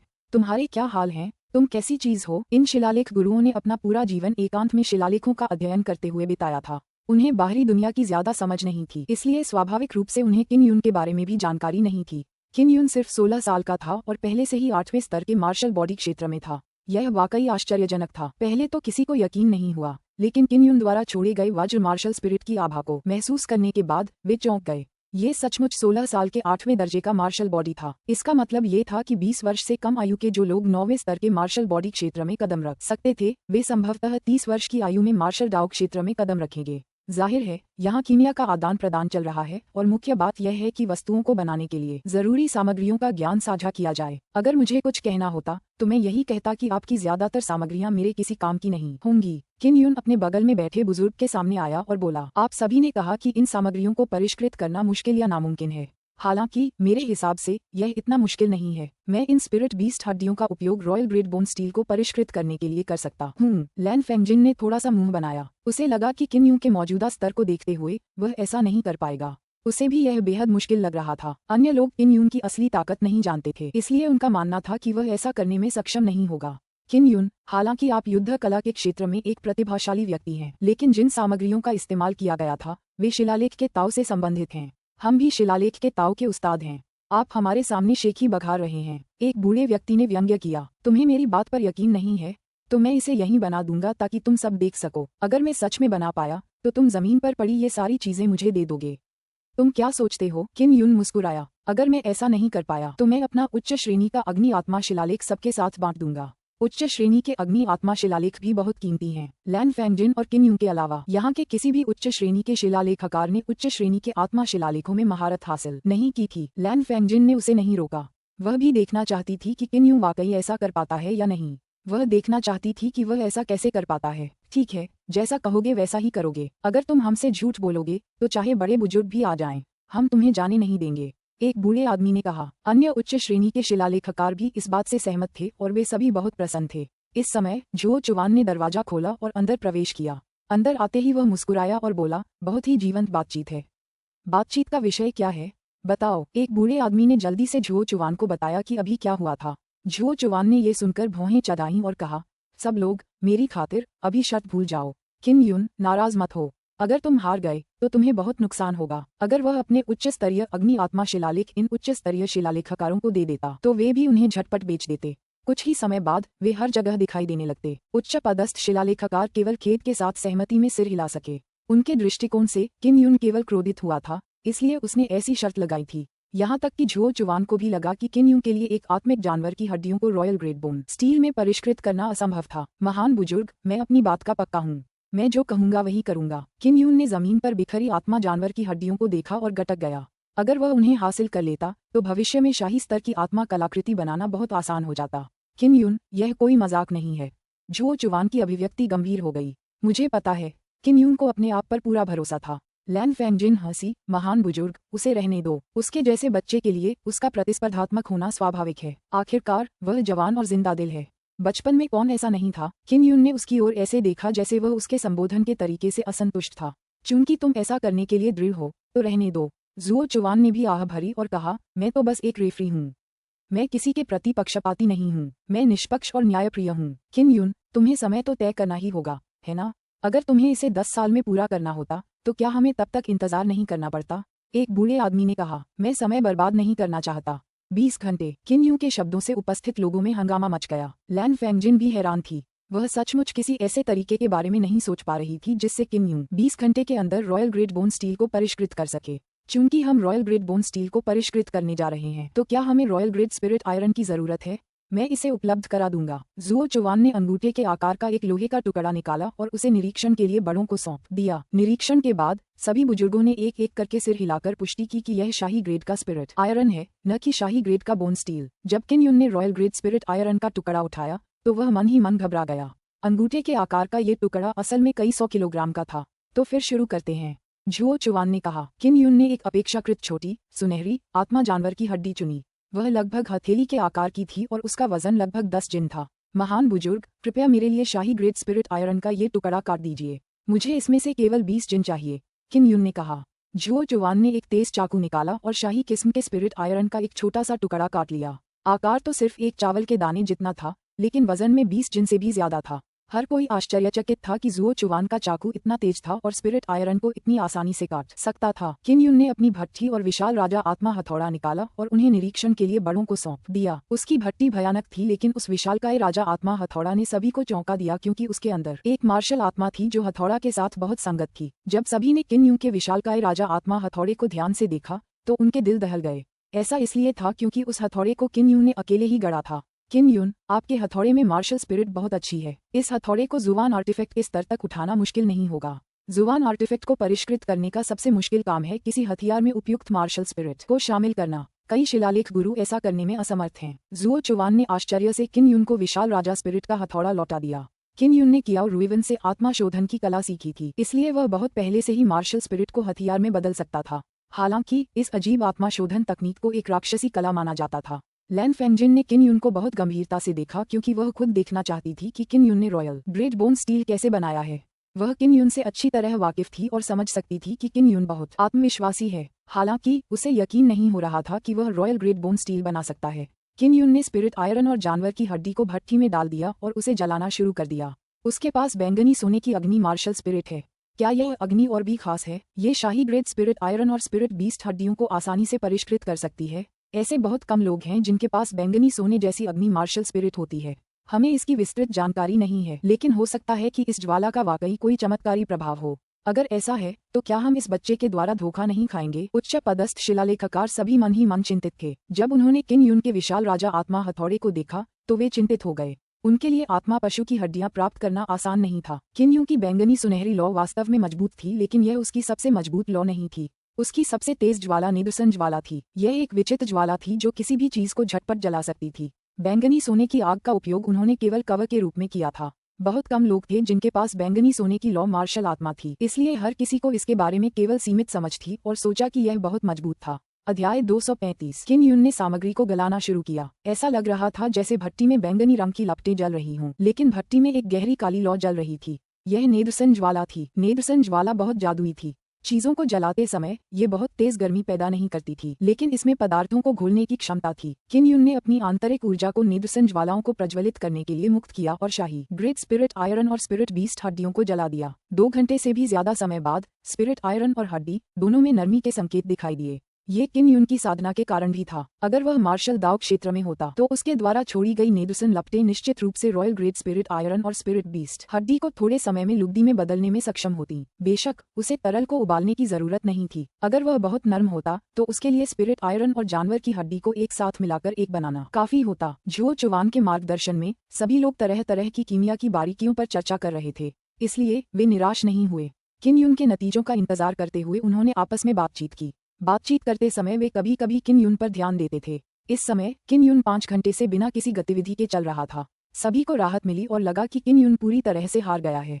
चूंकि आधा काम हो चुका था, इसलिए निश्चित रूप से इसे गढ़ने के लिए पर्याप्त समय नहीं था। अगर यह उच्च श्रेणी का बोन स्टील भी हो तो भी इसे बनाने में कम से कम 5 से 6 घंटे लगेंगे। और जहां तक रॉयल ग्रेड बोन स्टील की बात है तो इसमें कम से कम 7 से 8 घंटे लगेंगे। और मैंने सोचा था कि वह सक्षम है, लेकिन बस इतना ही। एक युवक ने धीमी आवाज में मजाक किया। यह सही है। ये सब उच्च कोटि के आत्मा शिलालेखों के कारण ही संभव हुआ कि वह महान बुजुर्ग की प्रशंसा प्राप्त कर सका। आखिरकार वह अभी भी एक शुरुआती स्तर का शिलालेख गुरु ही है। अगर कोई काम मेरे गुरु जैसा उच्च स्तरीय शिलालेख गुरु नहीं कर सकता तो वह उसे कर ही नहीं सकता था। अब वह पूरी तरह से खो चुका है। अच्छा हुआ कि वह हार गया। हमारे स्वामी उच्च श्रेणी के अग्नि आत्मा शिलालेख भी प्राप्त कर सकते हैं। जैसे ही सब लोग किन युन का मजाक उड़ा रहे थे, उसने अचानक भट्टी का ढक्कन खोला और उसमें से सुनहरी जानवर की हड्डी और स्पिरिट आयरन निकाला, जो नर्म मिट्टी के एक ढेले में बदल गए थे। उसने उसे उस मेज पर रख दिया जो झुओ चुवान ने उसे गढ़ने के लिए दी थी। किन युन के बाएं हाथ में विशाल राजा आत्मा हथौड़ा था। एक स्वर्गीय सिंह की भुजा के माध्यम से उसने फोर्जिंग ड्रैगन कौशल का प्रयोग किया और उस सुनहरी वस्तु पर पागलपन से प्रहार किया। जो भीड़ कीमिया के बारे में चर्चा कर रही थी वह दंग रह गई। Boom boom boom. किन युन का हर वार अत्यंत हिंसक और चौंकाने वाला था। विशालकाय राजा स्पिरिट हैमर के उच्च श्रेणी के कीमिया मार्क द्वारा उत्पादित परिष्कृत शक्ति हड्डियों और स्पिरिट आयरन पर टूट पड़ी, जिससे सुनहरे प्रकाश के विस्फोट उत्पन्न हुए। किन युन ने ज्वलंत प्रकाश मुट्ठी का इस्तेमाल किया और अपने नंगे हाथों से चमकती हुई सुनहरी गेंद को उछाला और फिर फॉगिंग ड्रैगन कौशल से उसे नीचे गिरा दिया। वह लगातार सामग्री को मोड़ता रहा और फोर्जिंग ड्रैगन के कई दर्जन सेटों को तब तक बार बार ठोकता रहा जब तक कि स्पिरिट आयरन और बीस्ट बोन पूरी तरह से एक साथ नहीं जुड़ गए। तभी वह रुका और यह काम सिर्फ 14 घंटों में पूरा हुआ। उसके गढ़ने के लिए निर्धारित पुस्तक में 4 घंटे बाकी थे। रॉयल ग्रेड बोन स्टील असल में नीले रंग का था, नीले क्रिस्टल जैसा। ये बेहद खूबसूरत था। किन युन ने जो रॉयल ग्रेड बोन स्टील गढ़ा था उसका आकार हड्डी के एक टुकड़े जैसा था। ये सिर्फ एक छोटी उंगली के आकार का था, लेकिन उसने वाकई रॉयल ग्रेड बोन स्टील गढ़ा था। हालांकि वे उच्च स्तरीय शिलालेखकार रॉयल ग्रेड बोन स्टील नहीं बना सकते थे, फिर भी उन्होंने इसे पहले देखा था। सिर्फ दिखावट से ही पता चल जाता था कि यह उच्च गुणवत्ता वाला रॉयल ग्रेड बोन स्टील था। किन युन के हाथ में रॉयल ग्रेड बोन स्टील का नीला टुकड़ा देखकर सभी दंग रह गए। यहाँ तक कि लैन फेंगजिन को भी यकीन नहीं हो रहा था। झुओ चुवान ने हल्की सांस ली और किन युन से रॉयल ग्रेड बोन स्टील ले लिया। चुप्पी तोड़ते हुए उसने कहा, यह वाकई रॉयल ग्रेड बोन स्टील है। ये बेहद पारदर्शी और किसी भी तरह की अशुद्धता से मुक्त दिखता है। ये सबसे अच्छी क्वालिटी का रॉयल ग्रेड बोन स्टील है। यह नामुमकिन है। वह इसे इतनी जल्दी कैसे बना सकता है? वह तो सिर्फ 8वें स्तर के मार्शल बॉडी दायरे में है, सिर्फ 16 साल का। बिल्कुल महान बुजुर्ग, हमें विश्वास नहीं है कि यह सच है। बिना बालों वाला बदमाश, मुझे यकीन नहीं कि वो रॉयल ग्रेड बोन स्टील को रिफाइन कर पाएगा। उसने जरूर धोखा दिया होगा। झुओ चुवान एक बूढ़े आदमी के पास गया और उसे रॉयल ग्रेड बोन स्टील सौंप दिया। जैसे ही बूढ़े आदमी को रॉयल ग्रेड बोन स्टील का टुकड़ा मिला, वह तुरंत चिल्लाया, ये बहुत गर्म है। इसकी बची हुई अंदरूनी गर्मी अभी तक गायब नहीं हुई है। एक और बूढ़े आदमी ने भी उसे संभाल लिया और चिल्लाया। ऐसा इसलिए था क्योंकि हड्डी के स्टील की अंदरूनी गर्मी बहुत तेज थी। इन बूढ़े लोगों को जलने का डर नहीं था, लेकिन वे इसे और अधिक सहन नहीं कर सकते थे, इसलिए उनके पास शाही ग्रेड की हड्डी का स्टील वापस झुओ चुवान को लौटाने के अलावा कोई विकल्प नहीं था। अगर आपको अब भी मेरी बात पर यकीन नहीं है तो हड्डी वाले स्टील को परखने का एक और तरीका है, और वह है कठोरता परीक्षण। झुओ चुवान ने 2 नीली प्रेशर प्लेटें निकाली और कहा, इनसे तो सभी को परिचित होना चाहिए। अगर आप प्रेशर प्लेट के बीच में कोई चीज रखें और लगातार दबाव बढ़ाते रहें तो आप दबाए जा रहे सामान की कठोरता परख सकते हैं। झुओ चुवान ने रॉयल ग्रेड बोन स्टील, जिसे किन युन ने परिष्कृत किया था, को 2 दबाव बोर्डों के बीच में रखा और दबाव बढ़ाना जारी रखा। प्रेशर प्लेट पर तुरंत संख्याएं उभर आईं। 1, 2, 3, 11। एक रॉयल बोन स्टील की कीमत सिर्फ 10 थी और किन युन द्वारा उसे 11 तक परिष्कृत करने का मतलब था कि उसकी गुणवत्ता बहुत अच्छी थी। लैन फेंगजिन हंसी। सबने देखा, किन युन कीमिया में माहिर है। हम तो उससे कहीं कमतर हैं, पर अभी अभी तो किसी ने उसे नीचा दिखाया था, ये कहते हुए कि वह यहाँ बैठने लायक नहीं है। देखने से तो लगता है कि तुम उसकी बराबरी करने के लायक भी नहीं हो। कम से कम तुम रॉयल ग्रेड बोन स्टील को तो परिष्कृत भी नहीं कर सकते। किन युन मुस्कुराते हुए गोलाकार हॉल से गुजर रहा था। उसने जमीन पर रखी जानवरों की हड्डियां इकट्ठी की। जब उन उच्च स्तरीय शिलालेखवादियों ने देखा कि उनकी सामग्री एक छोटे बच्चे ने ले ली है तो वे इतने क्रोधित हुए कि उनके हृदय में खून उमड़ पड़ा। अब भी वे इस तथ्य को स्वीकार नहीं कर सकते थे कि 16 वर्षीय बालक किन युन रॉयल ग्रेड बोन स्टील बना सकता है। झुओ चुवान का चेहरा भी सदमे से भर गया। मुस्कुराते हुए किन युन को देखते ही उसे लगा कि वह युवक बेहद भयानक है। उसके शरीर में एक बेहद भयानक क्षमता छिपी हुई थी। इस समय घमंडी और उच्च रैंक वाले शिलालेख मास्टर्स ने किन युन के कारण अपना आपा खो दिया था। किन युन की साधना कम थी, लेकिन बैंगनी स्वर्ण अग्नि की सहायता से शाही स्तर का अस्थि इस्पात करना उसकी शक्ति थी। ये उच्च पदस्थ शिलालेखकार मूर्ख नहीं थे, इसलिए वे जानते थे कि किम यून भविष्य में अवश्य ही एक कुशल शिलालेखकार बनेगा।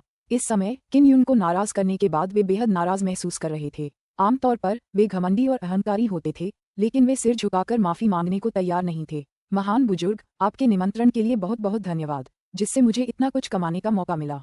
मैं अभी बहुत थका हुआ हूँ। क्या आप मेरे आराम करने के लिए कोई जगह का इंतजाम कर सकते हैं? किम यून हंसा। बेशक आप कर सकते हैं। झुओ चुवान ने तुरंत सिर हिलाया और अपने आदमियों को किम यून और लैन फेंगजिन के साथ जाने के लिए भेज दिया। किम यून और लैन फेंगजिन को 20वीं मंजिल पर एक कमरे में लाया गया। इस खिड़की से वह बाहर बादलों का सुनहरा सागर देख सकता था। बच्चा, तुमने ये कैसे किया?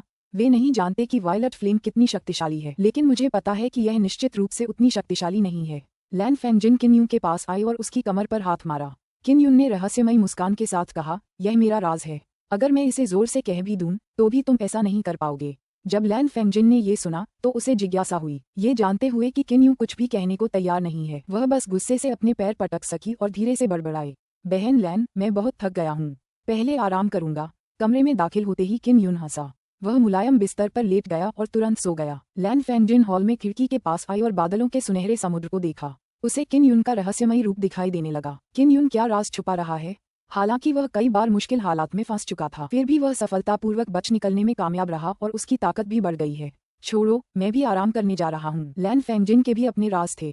किम यून भी उसके राज जानने को उत्सुक था, लेकिन उसने पूछा नहीं। इसलिए लैन फेंगजिन ने किम यून से पूछताछ नहीं की। किम यून ने एक दिन आराम किया और अपने कमरे से बाहर आया।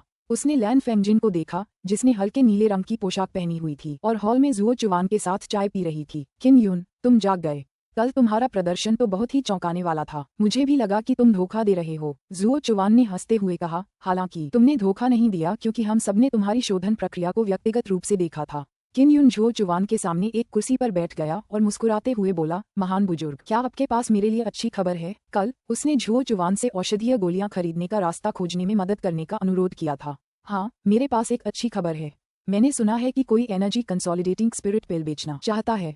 झुओ चुवान ने सिर हिलाया। ये शाही ग्रेड स्पिरिट छर्रों का उच्चतम ग्रेड है। लैन फेंगजिन ने कहा, आंतरिक युआन को आंतरिक गोली बनाने में सक्षम होने के लिए, चाहे कुछ भी हो, हमें इस गोली को अपने हाथों में लेना होगा। गोली बेचने वाले के मेरे साथ अच्छे संबंध हैं। उसे इसे बेचने के लिए 1 अरब क्रिस्टल सिक्कों की जरूरत है। मुझे आश्चर्य है कि क्या आप इतने सारे क्रिस्टल सिक्के निकाल सकते हैं? झुओ चुवान ने किम यून से पूछा। मैं अपने 40 जादुई कोर कितने क्रिस्टल में बेच सकता हूँ? किम यून ने पूछा। लगभग 400 मिलियन। झुओ चुवान ने कहा, मेरे पास अभी भी 300 मिलियन क्रिस्टल सिक्के हैं। 9वें चरण के जादुई कोर बेचने से मिले 400 मिलियन के अलावा मेरे पास 700 मिलियन हैं। मेरे पास अभी भी 300 मिलियन बचे हैं। किम यून ने लैन फेंगजिन की ओर देखा। मैं इसे तुम्हें उधार दे दूंगा। लैन फेंगजिन ने 29वें चरण के जादुई कोर निकाले और उन्हें झुओ चुवान को सौंप दिया। भले ही उसने इसे उधार नहीं लिया हो, झुओ चुवान ने इसे किम यून को उधार दे दिया होगा। मुझे कुछ दिनों के लिए वापस जाना है। मेरा दोस्त बहुत दूर रहता है। झुओ चुवान ने कहा, तुम लोग यहीं धैर्य से इंतजार करो। झुओ चुवान के जाने के बाद लैन फेंगजिन ने किम यून के कंधे पर थपथपाया और मुस्कुराते हुए कहा, किम यून, आप मुझे कैसे धन्यवाद देंगे? मेरा पहला चुंबन कैसा रहेगा? किम यून ने मुस्कुराते हुए कहा, भागो। लैन फेंगजिन ने मुस्कुराते हुए डांटा। किम यून को अचानक एक बहुत ही महत्वपूर्ण बात याद आई और उसने गंभीरता से कहा, बहन लैन, क्या मैंने नहीं कहा था कि मैं एक जानवर की खाल की संरचना बनाऊंगा? चलो अब शुरू करते हैं। ठीक है। लैन फेंगजिन भी अब और इंतजार नहीं कर सकती थी। वह देखना चाहती थी कि किम यून किस शक्तिशाली वस्तु को परिष्कृत करने वाला है। किम यून के पास कक्षा 9 के जादुई जानवरों की कई खालें थीं, साथ ही आत्मिक जानवर भी। वह और लैन फेंगजिन एक बहुत बड़े पत्थर के कमरे में गए और सभी जानवरों की खालें निकाल लीं। लैन फेंगजिन ने पूछा, आप किस बड़े एरे को परिष्कृत करना चाहते हैं? क्या आप मुझे बता सकते हैं? इस तरह मैं आपको कुछ सलाह दे सकती हूँ। 9 यांग आत्मा अभिसरण व्यूह। किम यून ने धीरे से कहा, क्या आप 9 सूर्य आत्मा अभिसरण सरणी के बारे में जानते हैं? लैन फेंगजिन चौंक गई और बोली, क्या ये डरावना है? किम यून ने सोचा था कि लैन फेंगजिन भी जानता है। लैन फेंगजिन ने अपने खुले काले बाल बांधे और बोली, तुम्हें पता नहीं था कि 9 यांग स्पिरिट कन्वर्जेंस व्यूह खो गया है? मूल रूप से ये हमारे ब्लू स्पिरिट स्टार पैलेस की एक प्रसिद्ध व्यूह रचना थी। फिर यह खो गई। हालांकि यहाँ के कुछ सैन्य संस्थानों में प्राचीन 9 यांग स्पिरिट कन्वर्जेंस व्यूह अभी भी आगे बढ़ाया जा रहा है। चूंकि किम यून के पास 36 आत्मा चिन्ह थे, इसलिए वह 9 यांग आत्मा अभिसरण सरणी की चमकदार रेखाओं के माध्यम से इस संरचना को समझने में सक्षम था। इसीलिए वह इसे समझ पाया। आपको ये कैसे मिला? लैन फेंगजिन ने उत्सुकता से पूछा। आप हमारे ब्लू स्पिरिट स्टार पैलेस से भी संबंधित नहीं हैं, फिर भी आप वास्तव में इसे बना सकते हैं। मैं महागुरु ने इसे मेरे लिए छोड़ा है, किम यून ने कहा। वह महिला ग्रैंड प्रीसेप्टर लैन फेंगजिन और भी आश्चर्यचकित थी। किन युन ने सिर हिलाया। वही थी जिन्होंने मुझे मेरे आत्मिक चिन्ह दिए। बड़ी बहन ग्रैंड प्रीसेप्टर बहुत रहस्यमयी हैं। वह बहुत सुंदर भी हैं, बस तुमसे थोड़ी ज्यादा सुंदर। अध्याय 236। लैन फेंगजिन ने किन युन के चेहरे पर चुटकी काटी और मुस्कुराते हुए कहा, तुम छोटे शैतान, क्या तुम्हें डर नहीं लगता कि जब तुम कहोगे कि दूसरी औरतें मुझसे ज्यादा सुंदर हैं तो मैं नाराज हो जाऊंगी। किन युन ने भट्ठी निकाली और उसमें जानवर की खाल भर दी। उसने कहा, बहन लैन, मैं अब तक जितनी भी महिलाओं से मिला हूँ उनमें से आप शीर्ष 5 में हैं। लैन फेंगजिन ने भी जानवर की खाल भट्टी में डालने में उसकी मदद की और पूछा, पहले कौन आएगा? क्या यह आपकी बड़ी बहन ग्रैंड प्रीसेप्टर है, आपकी टीचर यांग है या आपकी प्यारी पत्नी जियाओ युलान है? मेरे दिल में वे पहले स्थान पर हैं। किन युन ने मुस्कुराते हुए कहा। जब लैन फेंगजिन ने ये सुना तो वह उसे थोड़ा सा झटका देने से खुद को नहीं रोक सकी। तो आपके दिल में मैं सबसे नीचे रैंक की गई हूँ, बहुत बेरहम। किन युन को कुछ दुख हुआ और उन्होंने कहा, बहन लैन, मेरे दिल में आप भी पहले स्थान पर हैं। धिक्कार है उस बदमाश पर, मुझे तो ये ज्यादा पसंद है। लैन फेंगजिन संतुष्टि से मुस्कुराई। यह एक बेहद आकर्षक मुस्कान थी। किन युन ने बहादुर राक्षसी की तरफ देखा और आगे देखने की हिम्मत नहीं जुटा पाया। उसे डर था कि उसकी वजह से उसका ध्यान भटक जाएगा। आप मुझसे किस तरह मदद चाहते हैं? लगता है आप इसे खुद ही बहुत अच्छे से कर सकते हैं। लैन फेंगजिन भी गंभीर हो गया। इस विशाल सरणी को परिष्कृत करने की प्रक्रिया काफी कठिन थी और इसके लिए बहुत एकाग्रता की आवश्यकता थी। अगर कुछ गड़बड़ हो गई तो उसकी मेहनत बेकार हो जाएगी। मेरी जानवर की खाल से निपटने में मेरी मदद करो। किन यू ने कहा, तुम मार्शल दाव क्षेत्र में हो। अगर तुम अपनी ताकत का इस्तेमाल खाल को निखारने में करो तो कुल मिलाकर इसकी गुणवत्ता बहुत बेहतर होगी। लैन फेंगजिन ने कहा, यह बहुत कठिन काम है। अगर कोई और मुझसे ये काम करने को कहता तो मुझे उसकी जरा भी परवाह नहीं होती, लेकिन मैं तो बिल्कुल भी मना नहीं करूंगी। किन यू ने मुस्कुराते हुए कहा, बहन लैन, अगर भविष्य में आपको मेरी मदद की जरूरत पड़ी तो मैं आपको अस्वीकार नहीं करूंगा। लैन फेंगजिन ने किन यू को जानवरों की खाल व्यवस्थित करने में मदद करने से पहले मुस्कुराया। किन युन ने ध्यान से जानवर की खाल निकाली जो भट्टी में लगभग पूरी तरह से शुद्ध हो चुकी थी। जानवर की खालें लाल मुलायम मिट्टी के एक गोले में जल गई थीं जो तरल जैसा दिख रहा था। इसके बाद उसने जलती हुई लाल ड्रैगन की हड्डी जानवर की खाल में डाल दी और उसे शुद्ध करना शुरू कर दिया। फोजिंग प्रक्रिया के दौरान लैन फेंगजिन ने जानवरों की हड्डियों को जलाने के लिए भट्टी का इस्तेमाल किया। जब ये पूरी हो जाती तो इसे बाहर निकालकर किन यू को फोजिंग के लिए दे दिया जाता। उन्होंने आत्मिक जानवरों और कक्षा 9 के जादुई जानवरों की खालों का इस्तेमाल किया। जब इन्हें एक साथ मिलाया गया तो वे एक बहुत ही लचीली जानवर की खाल बना सके जो ऊर्जा संग्रहित कर सके। 2 दिनों के व्यस्त कार्य के बाद किन युन को एक चौकोर खाल मिली जो लगभग 2 मीटर चौड़ी थी। यह अपेक्षाकृत छोटा है, यह आपके अकेले इस्तेमाल के लिए पर्याप्त है। लैन फेंगजिन ने अपना पसीना पोंछा और मुस्कुराई। मैं आपको 9 यांग स्पिरिट कन्वर्जेंस एरे की नक्काशी करते हुए देखना चाहती हूँ। किन यू ने कहा, बहन लैन, आपको इससे बचने की कोई जरूरत नहीं है। जब मैं नक्काशी करूंगा तो मैं शिलालेखों को अवरुद्ध नहीं करूंगा। पिछले 2 दिनों में लैन फेंगजिन ने बहुत मेहनत की थी। जब किन यू खाल गढ़ रही थी तो उसने खाल को पोषित करने के लिए मार्शल दाव क्षेत्र की ऊर्जा छोड़ी थी। तो आप कह रहे हैं कि आप मुझे 9 यांग आत्मा अभिसरण सरणी सिखाने जा रहे हैं? लैन फेंगजिन ने आश्चर्य से पूछा। मैं आपके साथ एक अदला बदली करना चाहता हूँ। किन यून हंसा। बहन लैन, आपने तो कई अच्छे शिलालेखों में महारत हासिल कर ली होगी। चलो हम सब अपनी अपनी जरूरत की चीजें ले लेते हैं। कैसा रहेगा? लैन फेंगजिन ने एक पल सोचा और कहा, ठीक है, अगर आप मुझे 9 यांग स्पिरिट कन्वर्जेंस एरे सिखाएं तो मैं आपको उच्च गुणवत्ता वाले स्पिरिट मार्क्स का एक सेट सिखाऊंगी, ठीक है? उच्च श्रेणी के स्पिरिट मार्क भी अत्यंत दुर्लभ हैं। किन युन के 36 स्पिरिट मार्क केवल उच्च श्रेणी के हैं। इन उच्च गुणवत्ता वाले स्पिरिट मार्क्स का क्या उपयोग है? किन युन को पहले पूछना पड़ा।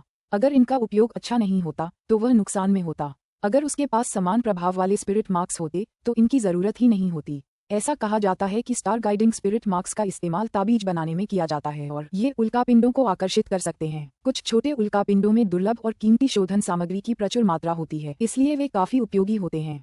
बेशक मैंने अभी तक इसे आजमाया नहीं है क्योंकि मेरे पास अभी भी उच्च श्रेणी के स्पिरिट ताबीज बनाने की क्षमता नहीं है, लैन फेंगजिन ने कहा। ये सुनकर किन युन मन ही मन ललचा गया क्योंकि उसे याद आया कि कैसे उसने और यांग शियू ने ब्लू स्पिरिट स्टार पैलेस से कई उल्कापिंड गिरते देखे थे। उस समय उन्होंने स्पिरिट ट्रेजर बनाने के लिए जरूरी शून्य स्पिरिट स्टोन और साथ ही सोल सोआरिंग स्टोन हासिल किया था जो उनकी मार्शल स्पिरिट को बढ़ा सकता था। बहन लैन, क्या आपने कभी किसी को उल्कापिंड को सफलतापूर्वक नीचे लाते देखा है? किन युन ने पूछा। लैन फेंगजिन ने सिर हिलाया। हाँ, लेकिन मुझे आपको बताना होगा कि गिरने वाले सभी उल्कापिंड मूल्यवान नहीं होते। गिरने वाले ज्यादातर उल्कापिंड साधारण पत्थर होते हैं और अच्छे उल्कापिंडों के लिए थोड़ी किस्मत की जरूरत होती है। ठीक है, चलो करते हैं, किन युन ने लैन फेंगजिन के साथ बातचीत के बाद मुस्कुराते हुए कहा। इसके बाद किन युन ने 9 यांग आत्मा अभिसरण व्यूह के शिलालेख लिखना शुरू किया। लैन फेंगजिन बगल से उसे लिखते हुए देख रही थी। जब वह रूम्स तराश रहा था, किन युन बहुत धीरे धीरे आगे बढ़ रहा था। वह ज्यादा स्थिर था, इसलिए कोई गलती नहीं हुई। लैन फेंगजिन पर भी इसका गहरा प्रभाव पड़ा क्योंकि उन्होंने स्वयं इस प्रक्रिया को देखा था। जब उसने देखा कि किन यून ने खुद ही इतने जटिल रूम कैसे गढ़े तो उसे गहरा सदमा लगा। शायद वह भी इतनी आसानी से आगे नहीं बढ़ पाती। उसके पास कई प्रश्न थे जो वह पूछना चाहती थी, लेकिन वह अभी नहीं पूछ सकती थी क्योंकि किन यून गंभीरता से लिख रहा था। जब किन यून ने पहली बार 9 यांग आत्मा अभिसरण व्यूह की नक्काशी की थी तो ये स्वर्ग दंडक मीनार में किया गया था। उस समय परिस्थितियां अच्छी नहीं थीं और उसकी मानसिक शक्ति भी उतनी प्रबल नहीं थी। इस समय सभी पहलुओं से स्थितियां बहुत अच्छी हैं। उनकी मानसिक शक्ति भी मजबूत हुई है और प्रक्रिया बहुत सुचारू रूप से चल रही है। लगभग 4 दिन बाद किन यून ने 9 यांग स्पिरिट कन्वर्जेंस एरे का पूरा सेट पूरा कर लिया। उसने राहत की लंबी सांस ली। क्या तुमने इसे पहले भी उकेरा है? लैन फेंगजिन ने भी शिलालेख याद कर लिया था। वह शिलालेख के कई हिस्सों से पहले से ही अच्छी तरह वाकिफ थी, लेकिन उसे गहरे रंग की रेखाओं वाला हिस्सा नहीं पता था। अब चूंकि उसके पास डार्क लाइंस थीं, वह 9 यांग स्पिरिट कन्वर्जेंस एरे की स्थापना कर सकती थी। किन यून भी बहुत थका हुआ था और कुर्सी पर बैठा था। उसने आंखें बंद कर लीं और लैन फेंगजिन के सवाल का जवाब नहीं दिया, बल्कि वह आराम कर रहा था। लैन फेंगजिन ने उसके पास जाकर उसके चेहरे से पसीना पोंछा और फिर अपनी आंतरिक शक्ति को किन यून के शरीर में प्रवाहित कर उसकी थकान दूर करने में मदद की। लैन फेंगजिन द्वारा अपनी आंतरिक शक्ति का संचार करने के बाद किन यून को अब थकान महसूस नहीं हुई। इसके बजाय वह और भी ज्यादा ऊर्जावान महसूस करने लगा। मैंने यह आकृति पहले भी गढ़ी है। मैंने इसे हुआ लिंग वू अकादमी की चोटी पर बने बर्फ के शिवालय से सीखा था। किन यून ने हंसते हुए कहा, बहन लैन, आपको इसे गुप्त रखना होगा। आप इसे किसी और को नहीं दे सकती। मुझे पता है, मैं निश्चित रूप से यह अच्छी चीज दूसरों को नहीं दूंगी। लैन फेंगजिन ने जानवर की खाल का एक टुकड़ा निकालकर किन यून को सौंपने से पहले मुस्कुराते हुए कहा। किन यून ने उसे उठाकर देखा। उसने चुपके से गहरी सांस ली। चमड़े पर एक बेहद गहरा और जटिल शिलालेख उकेरा गया था। ये स्टार गाइडिंग स्पिरिट का चिन्ह था। यह 9 यांग स्पिरिट कन्वर्जेंस एरे से कहीं ज्यादा जटिल लग रहा था।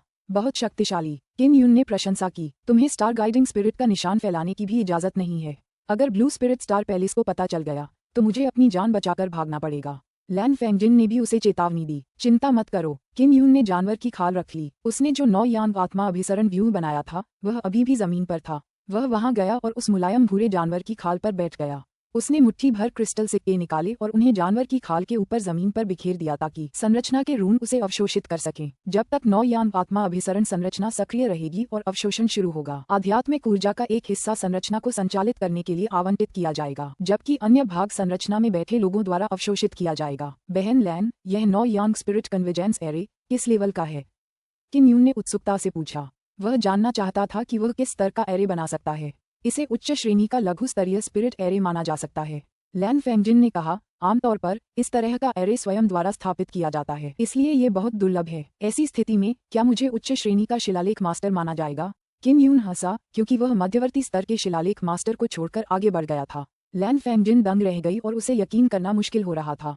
हालांकि उसे मानना पड़ा कि किन यून एक उच्च पदस्थ शिलालेख गुरु थे। वह सिर्फ 16 साल के थे। मुझे मूल्यांकन के लिए जुओ चुवान की तलाश करनी होगी। वरिष्ठ शिलालेखवादियों को उच्च दर्जा मिलेगा। किन यून ने मुस्कुराते हुए कहा। जुओ चुवान अभी तक नहीं आया था। वह किन यून को ऊर्जा समीकरण वाली स्पिरिट पिल दिलाने में मदद करने गया था। उसे लौटने में कुछ दिन लगेंगे और अगले दिनों में किन यून ने लैन फेंगजिन को 9 यांग आत्मा अभिसरण सरणी के शिलालेखों को अंकित करने का मार्गदर्शन दिया ताकि वह खुद को इससे परिचित कर सके। जब जुओ चुवान वापस लौटा तो वह तुरंत किन यून के कमरे में गया। आपको इंतजार कराने के लिए माफ करना। जुओ चुवान मुस्कुराया और बोला, लेन देन बहुत आसानी से हो गया और यह आपकी ऊर्जा समीकरण वाली स्पिरिट पिल है। आपकी किस्मत बहुत अच्छी है और मुझे ये भी पता है कि अगर आप कुछ दिन देर से आते तो शायद आपके पास एक भी गोली नहीं बचती। आपको 1-2 साल इंतजार करना होगा। किन यून को एक जेड डिब्बा मिला और उसने उसे खोला। अंदर एक सुनहरी गोली थी। यह ऊर्जा समीकरण की स्पिरिट गोली थी। जल्दी करो और जाकर इसे खा लो। देखते हैं इससे कोई फायदा होता है या नहीं। जुओ चुवान भी उत्साहित था। अगर किन यून कामयाब हो गया तो वह 16 साल का 9वें स्तर का मार्शल बॉडी बन जाएगा। जियाओ युलान में भयानक प्रतिभा थी। वह 17 साल की थी, 9वें स्तर के मार्शल बॉडी में। अगर किन यून ने सफलता पाने के लिए ऊर्जा समीकरण आत्मा की गोली खा ली तो वह जियाओ युलान से भी ज्यादा भयानक हो जाएगा। किन यून ने गोली ली और गुप्त कक्ष में भाग गया। उसने गोली खा ली और शुद्धिकरण की अवस्था में पहुंच गया। गोली को शुद्ध करने में उसे कुछ समय लगा। जुओ चुवान भी कमरे से बाहर निकल गया और अपने कामों में व्यस्त हो गया। दूसरी ओर लैन फेंगजिन अपने कमरे में 9 यांग आत्मा अभिसरण सरणी के आत्मा शिलालेखों का अभ्यास कर रही थी। 8 दिन बाद किन यून एक गुप्त कक्ष में जागा। जब उसने आंखें खोलीं तो उसकी आंखें काली थीं। उसकी आंखों में कोई सफेदी नहीं थी। यह एक भयानक दृश्य था। धीरे धीरे उसकी आंखों का सफेद भाग दिखाई देने लगा और उसके शरीर से काली धुंध निकलने लगी। ऊर्जा समेकनकारी स्पिरिट पिल वाकई उपयोगी है। यह मुझे अधो सूर्य आंतरिक युवान को वज्र आंतरिक कोर में संघनित करने में सक्षम बनाती है। किन यून ने अपने डेंटियन को देखा और काले कोर को देखा।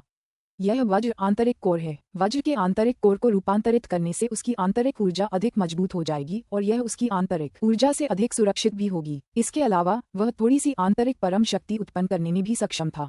अगर इस परम शक्ति को आंतरिक शक्ति में समाहित कर दिया जाए तो वह और भी भयानक शक्ति उत्पन्न कर सकती है। 9वें स्तर के मार्शल बॉडी के बारे में सबसे स्पष्ट बात यह है कि आंतरिक क्यूई शरीर से बाहर निकल सकती है। किन यून का अधो सूर्य आंतरिक केंद्र बहुत विशिष्ट है। इसमें किसी की आभा समाहित हो सकती है, इसलिए यह आंतरिक ऊर्जा उत्सर्जित नहीं कर सकता। हालांकि उसे लगा कि उसे 9वें स्तर के मार्शल बॉडी की साधना नहीं मिल सकती क्योंकि उसके पास अभी भी वज्र आंतरिक केंद्र में रूपांतरित होने के लिए 2 आंतरिक युआन शेष थे। सामान्यतः वह केवल स्वर्गीय सिंह भुजा थंडर फ्लेम मार्शल स्पिरिट की आंतरिक ऊर्जा का ही उपयोग करता था। इस आंतरिक ऊर्जा के साथ वह सर्वोच्च शक्ति को मुक्त नहीं कर पाता था और दूसरों को ये पता नहीं चलता था कि वह 9वें स्तर के मार्शल बॉडी का एक मार्शल कलाकार है। अगर मैं बचे हुए 2 आंतरिक युआन को वज्र आंतरिक कोर में बदल दूं तो मैं मार्शल दाव क्षेत्र के एक साधक से युद्ध कर सकूंगा। गुप्त कक्ष से बाहर निकलते हुए किन यून मन ही मन उत्साहित था। अध्याय 237 लैन फेंगजिन बाहर किन यून का इंतजार कर रही थी। जब उसने उसे बाहर आते देखा तो वह जल्दी से आगे बढ़ी और पूछा, कैसा रहा? क्या तुम इनर युआन को वज्र इनर कोर में बदलने में कामयाब रहे? किन यून ने अपना सिर हिलाया। पहले मेरी मार्शल स्पिरिट में समस्या थी, इसलिए मैं सफलता के करीब पहुंचने में कामयाब रहा। निराश मत हो, ऊर्जा समेकन स्पिरिट पिल अभी भी बहुत उपयोगी है। अभी तुम 9वें स्तर के मार्शल बॉडी क्षेत्र तक पहुंचने से बस थोड़ी ही दूर हो। ये पहले से ही बहुत तेज कहा जा सकता है। लैन फेंगजिन ने किन यून की पीठ थपथपाई। बहन लैन, मैं उच्च स्तरीय शिलालेख लेखक की परीक्षा में भाग लेने जा रही हूँ। मुझे सरल उच्च श्रेणी के स्पिरिट एरे और स्पिरिट मार्क दीजिए ताकि मैं अभ्यास कर सकूं। इस तरह मैं इसे सुरक्षित रूप से पास कर सकूंगी, किन यून ने कहा। जरूर। लैन फेंगजिन मुस्कुराई और फिर किन यून को सरल उच्च श्रेणी के आत्मा ताबीज और आत्मा सरणियां बनाना सिखाना शुरू कर दिया। इसमें महारत हासिल करने के बाद किन यून झो चुवान की तलाश में चला गया। झो चुवान अपने अध्ययन कक्ष में था। जब उसे पता चला कि किन यून उसे ढूंढने आया है तो वह दौड़कर हॉल में गया।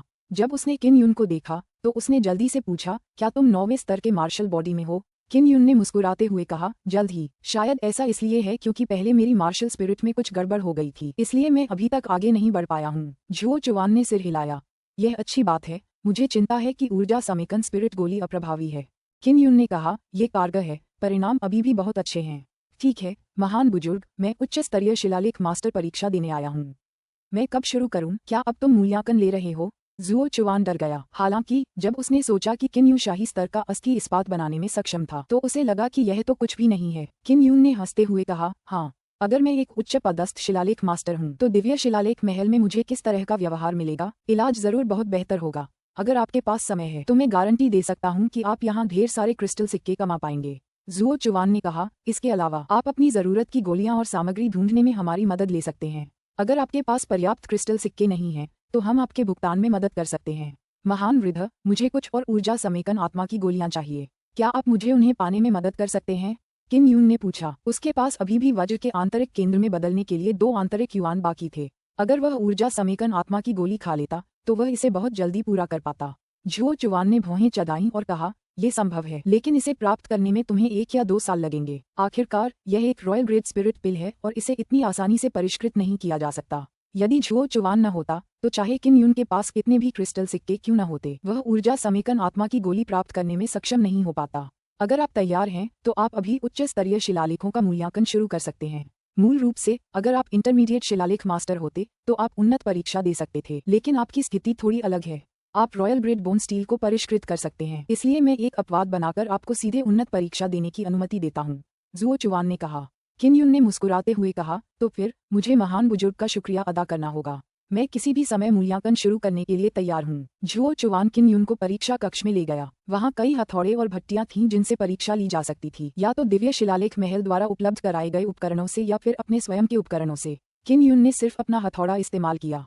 उसने दिव्य शिलालेख महल की बाकी चीजें इस्तेमाल की। उच्च स्तरीय शिलालेखाकार की परीक्षा उत्तीर्ण करने के लिए व्यक्ति को उच्च श्रेणी के आत्मा ताबीज, उच्च श्रेणी की आत्मा कलाकृतियां और उच्च श्रेणी की आत्मा सरणियों को परिष्कृत करने में सक्षम होना चाहिए, झो चुवान ने कहा। सिस्टर लैन ने मुझे पहले ही बता दिया है। किन यून ने सिर हिलाया। झो चुवान मुस्कुराया और बोला, वाह, अब तुम ताबीज बनाना शुरू कर सकते हो। क्या तुम चाहते हो कि मैं तुम्हें ताबीज का कागज दूं? किन यून ने सिर हिलाया और एक ताबीज का टुकड़ा निकाला। ये ताबीज का कागज भी कोई साधारण नहीं था। इसे जानवरों के खून में भिगोकर शुद्ध किया गया था। जब तक वह परीक्षा के मानदंडों पर खरा उतरता सब कुछ ठीक रहता। इसलिए किन यूं केवल इस ताबीज के कागज से ही ताबीज बना सकता था। यह अपेक्षाकृत सरल था और इसमें ज्यादा समय भी नहीं लगता था। किन यू ने जो बनाया वह एक अग्नि ताबीज था, लेकिन उसने अपने उच्च श्रेणी के आत्मा चिन्ह का इस्तेमाल नहीं किया। इसके बजाय उसने साधारण अग्नि आत्मा चिन्ह का इस्तेमाल किया। ये आत्मा चिन्ह उसे लैन फेंगजिन ने सिखाए थे। झुओ चुवान ने ये देखने के बाद मुस्कुराते हुए कहा, यदि आप इन साधारण आत्मा चिन्हों का उपयोग करते हैं तो क्या आपको डर नहीं है कि आपके अग्नि ताबीज आवश्यकताओं को पूरा नहीं करेंगे? मैं मानक तक पहुंचना चाहता हूं। अगर मैं एक उच्च स्तरीय अग्नि आत्मा रून बना सकूं तो क्या ये काम नहीं करेगा?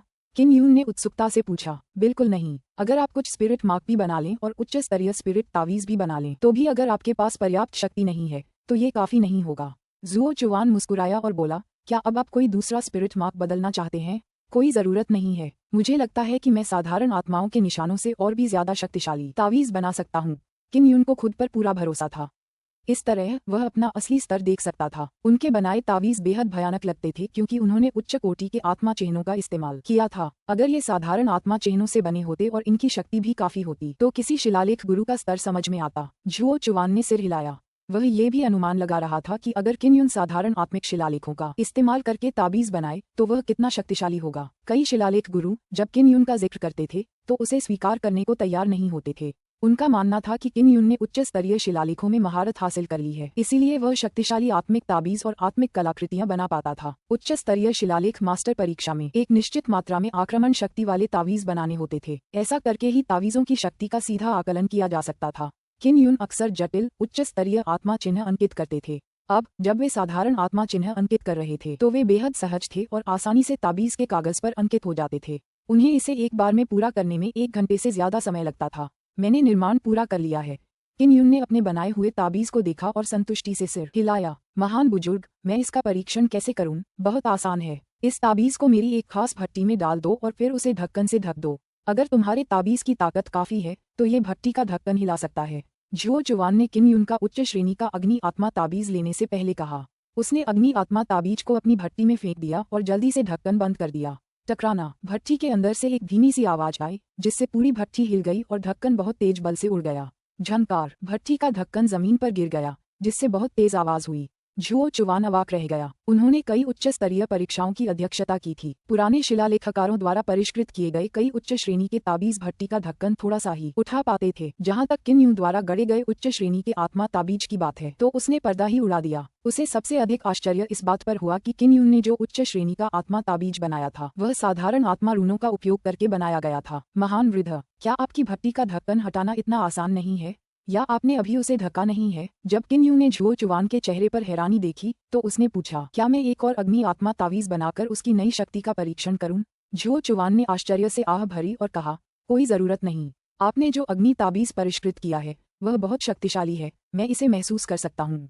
मुझे सचमुच आश्चर्य है कि आपने इसे कैसे गढ़ा। सचमुच, किन यून ने सुखद मुस्कान के साथ कहा, ऐसे में तो मैंने परीक्षा का पहला दौर पास कर लिया है ना? झुओ चुवान ने सिर हिलाया। किन यून ने साधारण आत्मा के निशानों से जो अग्नि ताबीज बनाया था वह इतना शक्तिशाली था क्योंकि उसकी रक्त आत्मा की शक्ति बहुत मजबूत थी। ये जानना जरूरी था कि उसकी आंतरिक ऊर्जा साधारण नहीं थी। यह 9 यांग दिव्य आत्मा द्वारा आध्यात्मिक ऊर्जा के अवशोषण से बनी थी। हालांकि उसने वज्र और अग्नि की आंतरिक ऊर्जा का उपयोग किया था, फिर भी यह बहुत भयानक थी। इसके अलावा उन्होंने इसे परिष्कृत करने के लिए मानसिक ऊर्जा का भी इस्तेमाल किया। यह मूल आत्मा और मानसिक ऊर्जा का सम्मिश्रण था और सामान्य मानसिक ऊर्जा से कहीं अधिक शक्तिशाली था। रक्त आत्मा की शक्ति मानसिक ऊर्जा, आंतरिक ऊर्जा और रक्त ऊर्जा का एक संयोजन थी। चाहे वह किन यून की मानसिक ऊर्जा हो, आंतरिक ऊर्जा हो या रक्त ऊर्जा, वे सभी अविश्वसनीय रूप से शक्तिशाली थीं। थोड़ा आराम करो, फिर तुम एक उच्च श्रेणी के स्पिरिट हथियार को परिष्कृत करना शुरू कर सकते हो। झुओ चुवान ने मुस्कुराते हुए कहा। उसका दिल किन यून द्वारा परिष्कृत उच्च श्रेणी के स्पिरिट आर्टिफैक्ट की उत्सुकता से भर गया था। शिलालेख मास्टर द्वारा परिष्कृत आत्मा कलाकृतियां शिलालेख मास्टर के स्तर को भी देख सकती थीं। मुझे आराम करने की जरूरत नहीं है, किन यून ने मुस्कुराते हुए कहा। चलो शुरू करते हैं। झुओ चुवान ने कुछ नहीं कहा और कहा, ठीक है, तो आप इसे धीरे धीरे निखार सकते हैं। कोई समय सीमा नहीं है। किन यून स्टार जुवान वू अकादमी में लौटने की जल्दी में था, इसलिए वह इसे धीरे धीरे परिष्कृत नहीं कर सका। महान बुजुर्ग, मैं अभी भी एक उच्च श्रेणी के आत्मा हथियार को परिष्कृत करने के लिए साधारण आत्मा शिलालेखों का उपयोग कर रहा हूँ। क्या मुझे कोई परीक्षण करने की आवश्यकता है? किन यून ने पूछा। मुझे किसी उच्च श्रेणी के स्पिरिट हथियार की जरूरत नहीं है क्योंकि मैं स्पिरिट हथियार की शक्ति का इस्तेमाल कर पाऊंगा या नहीं ये तो उसे बनाने वाले पर ही निर्भर करेगा। झुओ चुवान ने अपना सिर हिलाया और हंसते हुए कहा, तुम अभी शुरू कर सकते हो। चूंकि वहाँ कोई अन्य प्रतिबंध नहीं थे, इसलिए किन यून को बहुत अधिक सहजता महसूस हुई। जब वह विशाल राजा आत्मा हथौड़ा को परिष्कृत कर रहा था तो उसने बहुत अनुभव अर्जित किया था। उसने जो आत्मा शिलालेख उकेरे थे वे सभी उच्च श्रेणी के आत्मा शिलालेख थे और उन्हें परिष्कृत करने की कठिनाई भी बहुत अधिक थी। वर्तमान में उच्च श्रेणी की स्पिरिट कलाकृतियां जिन्हें उन्होंने परिष्कृत किया था केवल उच्च श्रेणी के अस्थि इस्पात से गढ़ी गई थीं और स्पिरिट चिन्ह अंकित करना बहुत आसान होगा।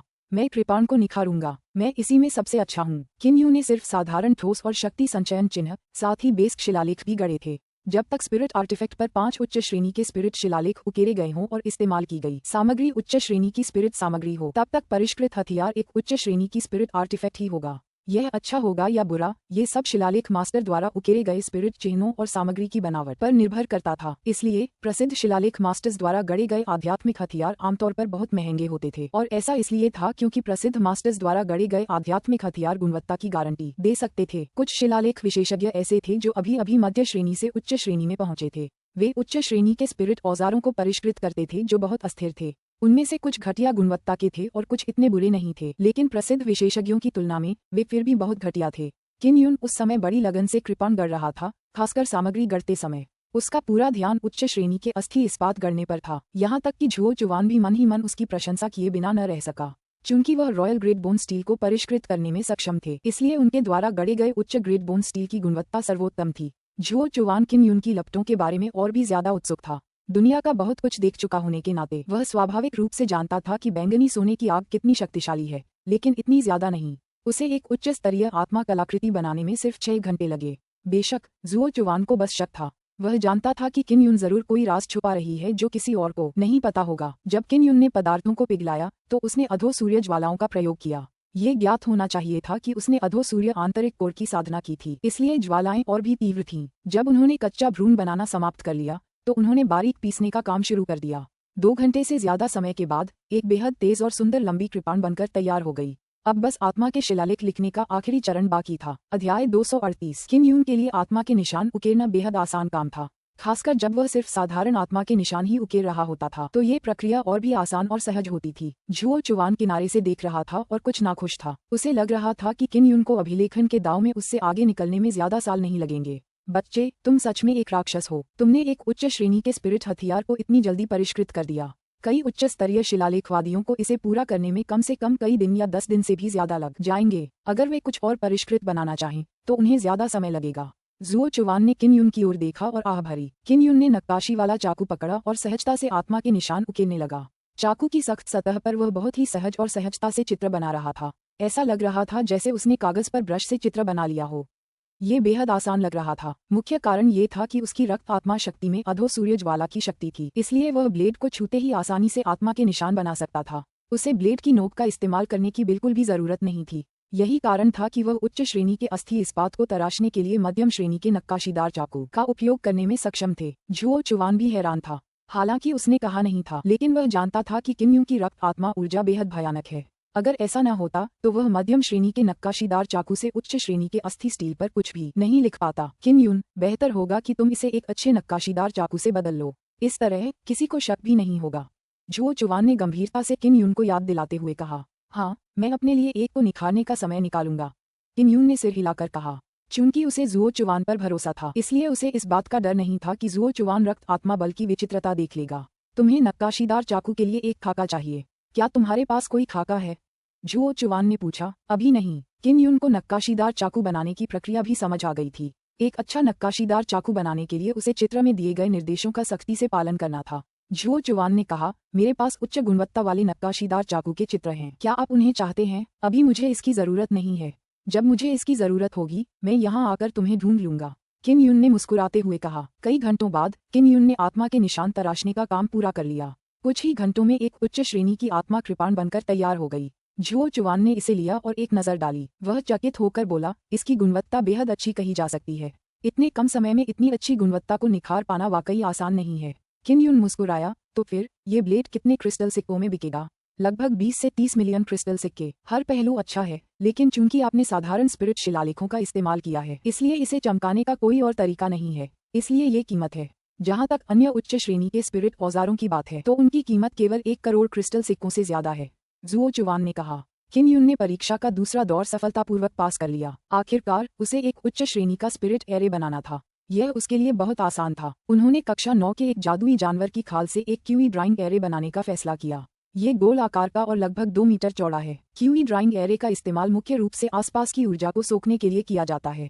उदाहरण के लिए, अगर आसपास आध्यात्मिक ऊर्जा की घनी मात्रा हो या अन्य प्रकार की ऊर्जा मौजूद हो तो उसे क्यूई ड्राइंग एरे के जरिए प्रवाहित किया जा सकता है।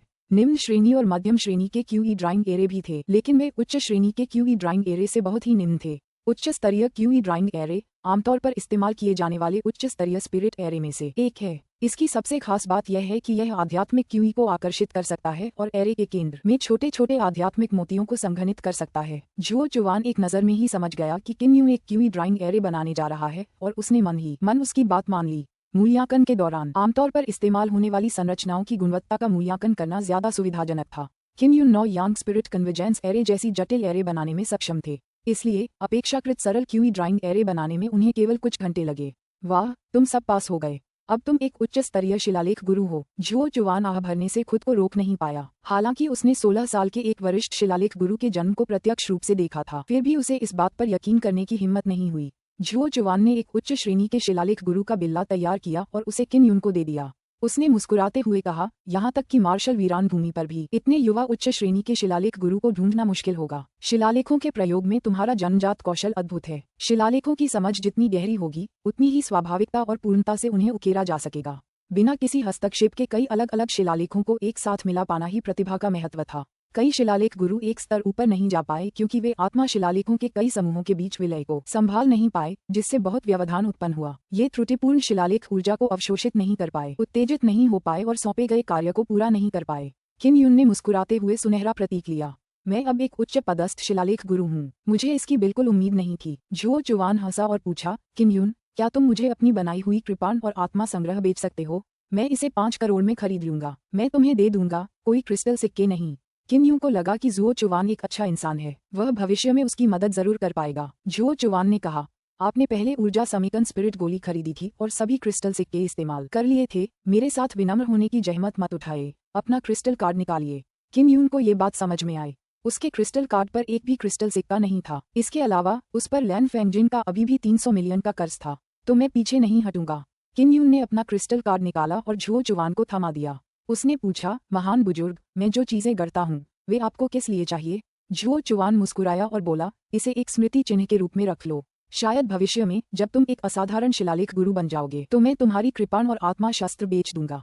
तब इसका बहुत मूल्य होगा। किन यून ने क्रिस्टल कार्ड लिया और अपनी जीभ बाहर निकाली। उसने मुस्कुराते हुए कहा, मुझे आश्चर्य है कि ऐसा कब होगा। महान बुजुर्ग, मैं वापस जा रहा हूँ। मैं अब हेवेंस प्राइड अकादमी का छात्र हूँ और अपने गुरु को इधर उधर घुमा रहा हूँ। ये ठीक नहीं है, इसलिए मुझे जल्दी वापस जाना होगा। तो मैं तुम्हें नहीं भेजूंगा। रास्ते में सावधानी बरतना। जुओ चुवान ने सिर हिलाया और मुस्कुराया। किन यून अपने कमरे में लौट आया और उसने देखा कि लैन फेंगजिन 9 यांग स्पिरिट कन्वर्जेंस एरे के स्पिरिट चिन्हों को अंकित करने के लिए बहुत गंभीरता से अभ्यास कर रही थी। बहन लैन, आप यहाँ क्या देख रही हैं? किन यून ने एक सुनहरा गोलाकार बिल्ला निकाला और मुस्कुराते हुए कहा, सचमुच बहुत ताकतवर। तुम तो मुझसे भी छोटे हो। मार्शल वीरान जमीन पर तो ऊंचे दर्जे के शिलालेखकार भी कम ही देखने को मिलते हैं। लैन फेंगजिन ने आह भरी। किन यून को लगा कि लैन फेंगजिन की पहचान साधारण नहीं है। इतनी उच्च प्रतिभा का मतलब था कि वह निश्चित रूप से कोई साधारण व्यक्ति नहीं थी। चलो वापस चलते हैं। किन यून दिव्य शिलालेख महल की अपनी यात्रा से बहुत संतुष्ट था। उसने बहुत कुछ हासिल भी किया था। मैं आत्मा के इन चिन्हों को अंकित करने के बाद वापस आऊंगा, लैन फेंगजिन ने कहा। किन यून पास आया और उसे आत्मा के चिन्हों को उकेरते हुए देखा। उसने मुस्कुराते हुए कहा, बहन लैन, तुम्हारी तकनीकें बुरी नहीं हैं। तुम्हें शिलालेखों की गहरी समझ है। तुमने उन्हें इतनी जल्दी समझ लिया है। बच्चे, क्या तुम मेरा मजाक उड़ा रहे हो? लैन फेंगजिन ने हल्की सी खर्राटे भरे स्वर में कहा। वह जानती थी कि लेखन में उसकी जन्मजात प्रतिभा किन यून से कहीं कमतर है। वह अजीब ताबीज जिसे बनाने में किन यून ने उसकी मदद की थी, वह आत्मा के निशानों को समझने में बहुत तेज था। बिल्कुल नहीं, मैं तो आपकी तारीफ कर रहा हूँ, किन यून ने हंसते हुए कहा। लैन फेंगजिन ने उसकी तरफ आंखें घुमाईं और गंभीरता से आत्मा के निशान उकेरना जारी रखा। अभी वह सिर्फ जानवर की खाल पर आत्मा के निशान उकेर रही थी, आध्यात्मिक व्यूह रचना नहीं कर रही थी। 2 घंटे से ज्यादा समय बाद लैन फेंगजिन आखिरकार पूरी हो गई। वह किन यून के साथ पहाड़ छोड़कर स्टार जुवान वू अकादमी लौट आए। 2 दिनों की यात्रा के बाद किन यून और लैन फेंगजिन स्वर्ग गौरव अकादमी में लौट आए। जब वे वापस लौटे तो उन्होंने देखा कि जूजिए हॉल में पीला चेहरा लिए बैठी थी। जब जूजिए ने किन यून और लैन फेंगजिन को वापस आते देखा तो वह जल्दी से उठ खड़ी हुई। हालांकि उसका शरीर लगभग गिरने ही वाला था। एक नज़र में ही उसे पता चल गया कि उसे बहुत चोट लगी है।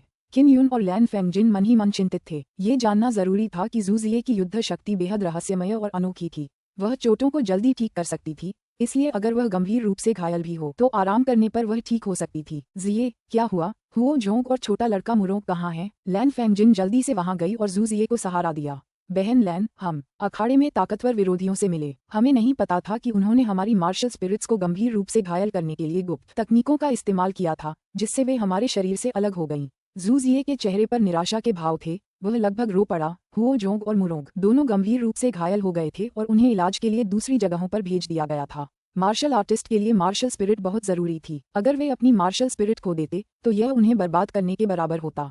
जू जिये एक बहुत मजबूत महिला थी। अगर वह इतनी हताश न होती तो उसे इतना दुख न होता। लैन फेंगजिन जल्दी से जू जिये की मार्शल स्पिरिट देखने गई। गंभीर भाव से उसने धीमी आवाज में कहा, नानगोंग की परम कला, परम आत्मा हथेली, एक निम्न पृथ्वी रैंक वाली मार्शल तकनीक। जो व्यक्ति ऐसी तकनीक सीख सकता है उसे नानगोंग शाही कुल में बहुत ऊंचा दर्जा मिलता है। क्या यह व्यक्ति स्वर्ग की गौरव अकादमी में भी था? जहां तक मुझे पता है, स्वर्ग की गौरव अकादमी में ऐसा कोई व्यक्ति नहीं है। वह व्यक्ति स्वर्ग की गौरव अकादमी से नहीं है। मुझे नहीं पता कि वह ब्लू स्पिरिट स्टार पैलेस से है या नहीं। वह बहुत जवान दिखता है। उसका नाम झोंग झोंग हुई है। जू जिये ने अपने होंठ काटे और पूछा, प्रशिक्षक, क्या मेरी मार्शल स्पिरिट ठीक हो सकती है? लैन फेंगजिन ने उसे बैठने के लिए कहा और गंभीर चेहरे के साथ हॉल में आगे पीछे चलने लगी।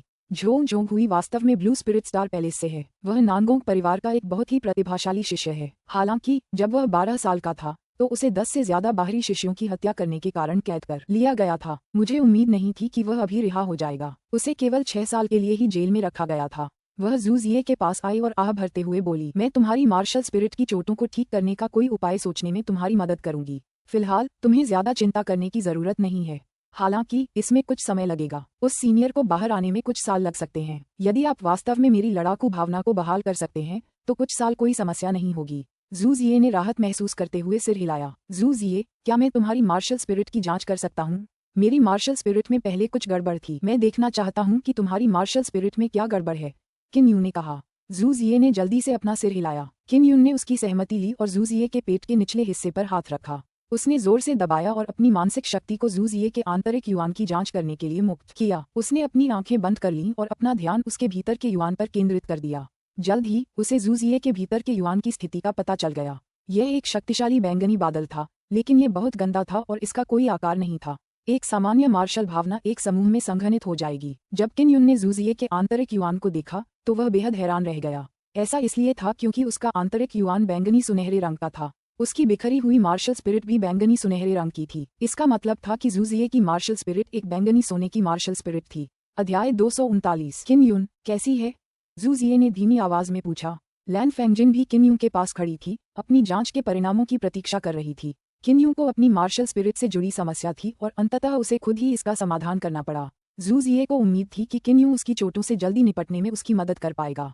किन यून ने भौहें चढ़ाते हुए कहा, तुम्हारी मार्शल स्पिरिट बिखर गई है और इसी वजह से तुम उसका ध्यान नहीं रख पा रहे हो। ऐसा शायद इसलिए हुआ होगा क्योंकि एब्सोल्यूट सोल पाम में एक खास तरह की मानसिक ऊर्जा होती है जो मार्शल स्पिरिट की इच्छा शक्ति की संरचना को बिगाड़ देती है। जब लैन फेंगजिन ने किन यून का विश्लेषण सुना तो वह थोड़ा घबरा गई और जल्दी से बोली, यह सही है।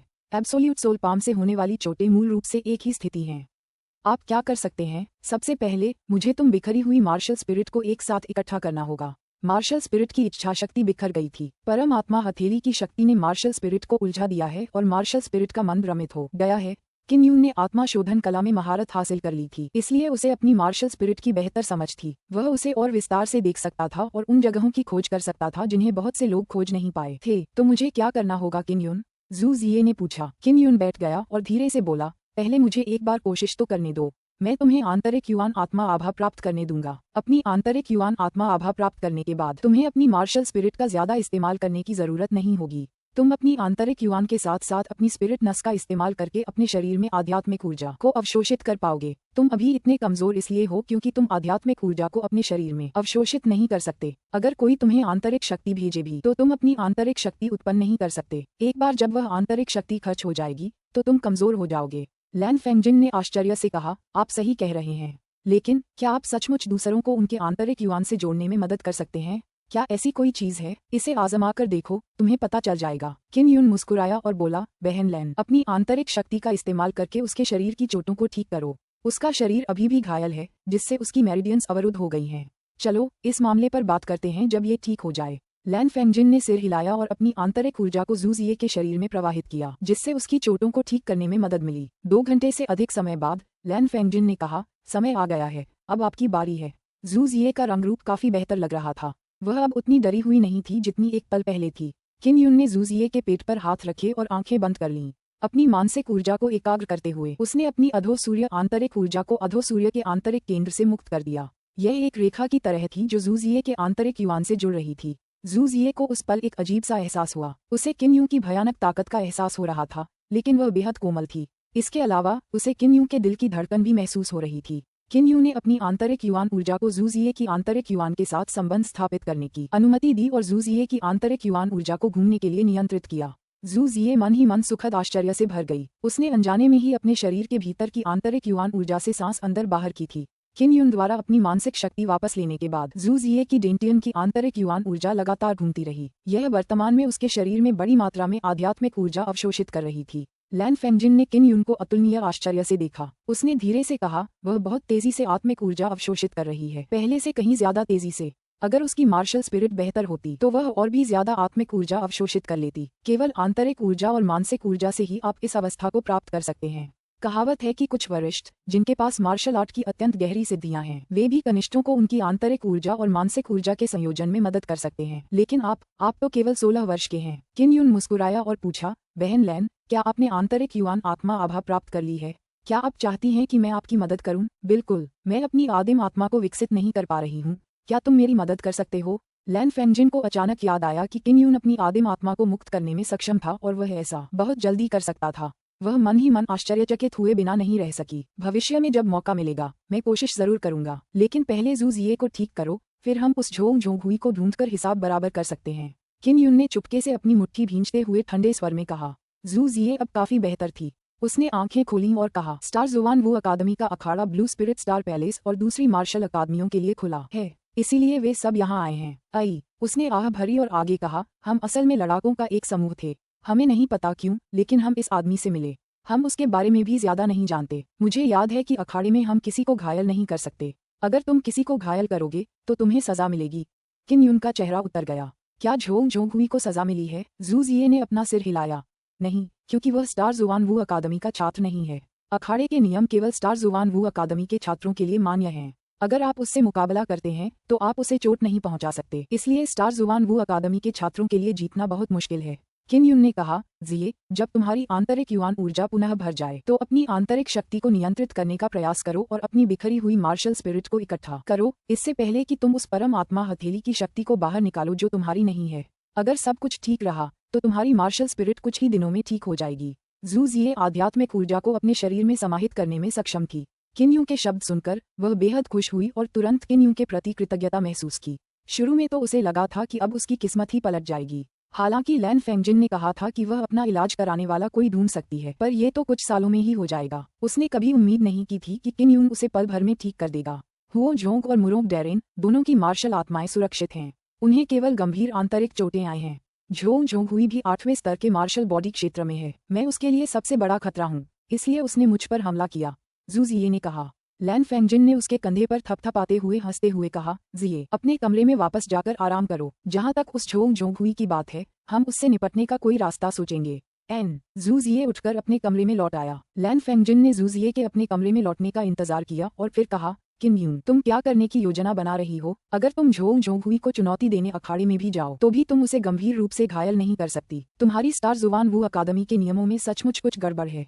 किन यून उदास भाव से कुर्सी पर बैठ गया। उसने कहा, मुझे पता लगाना है कि क्या इस आदमी ने जिये और उसके साथियों पर मेरे लिए हमला किया है। अगर यह मेरे लिए था तो मैं यहाँ नहीं छिप सकता।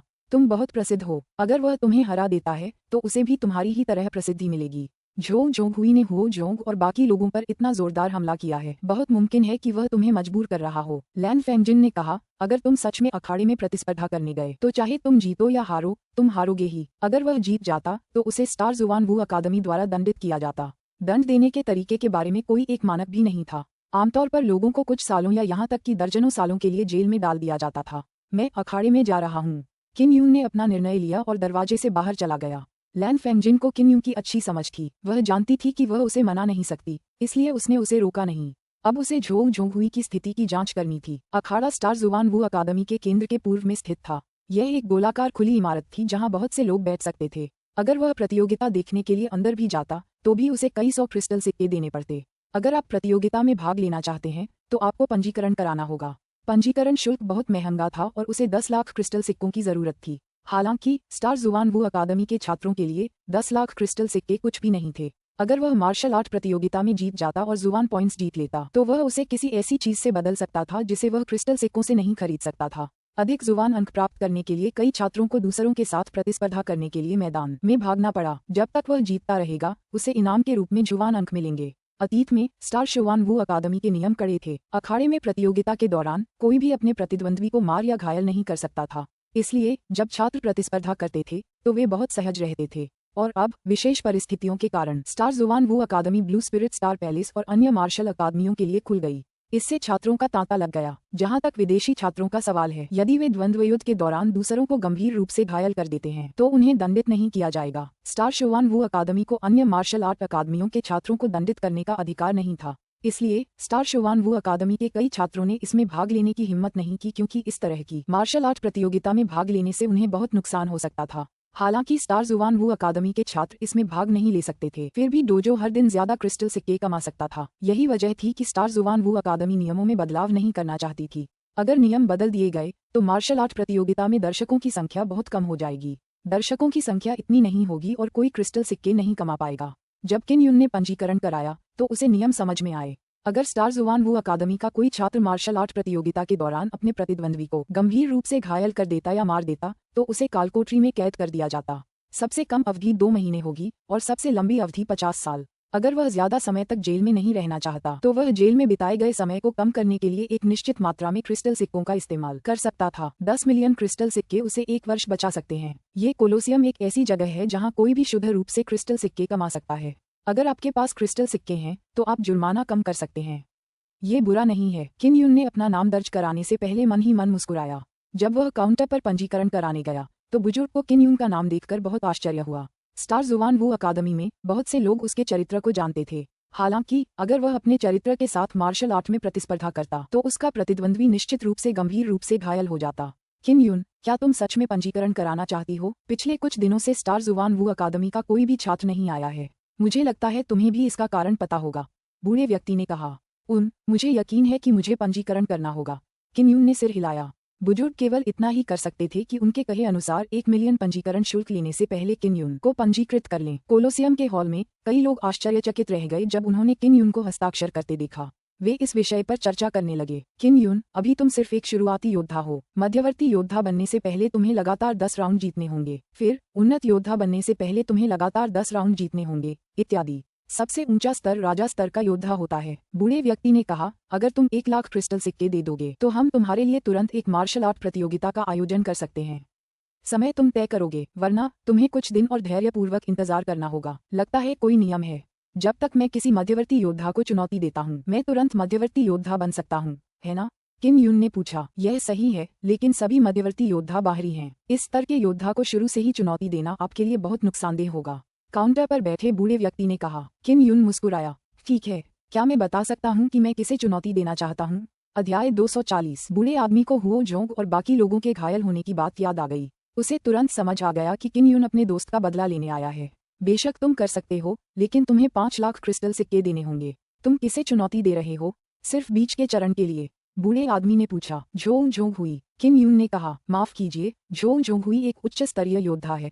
आप अभी उसे चुनौती नहीं दे सकते, इसलिए आपको किसी मध्यवर्ती योद्धा को चुनौती देकर शुरुआत करनी चाहिए। जब तक आप किसी मध्यवर्ती योद्धा को हरा सकते हैं आपको तुरंत मध्यवर्ती योद्धा के रूप में पदोन्नत कर दिया जाएगा। किम युन केवल सहमत हो सका और पूछ सका, आपने मेरे लिए जो मध्यवर्ती योद्धा की साधना की व्यवस्था की है वह कैसी है?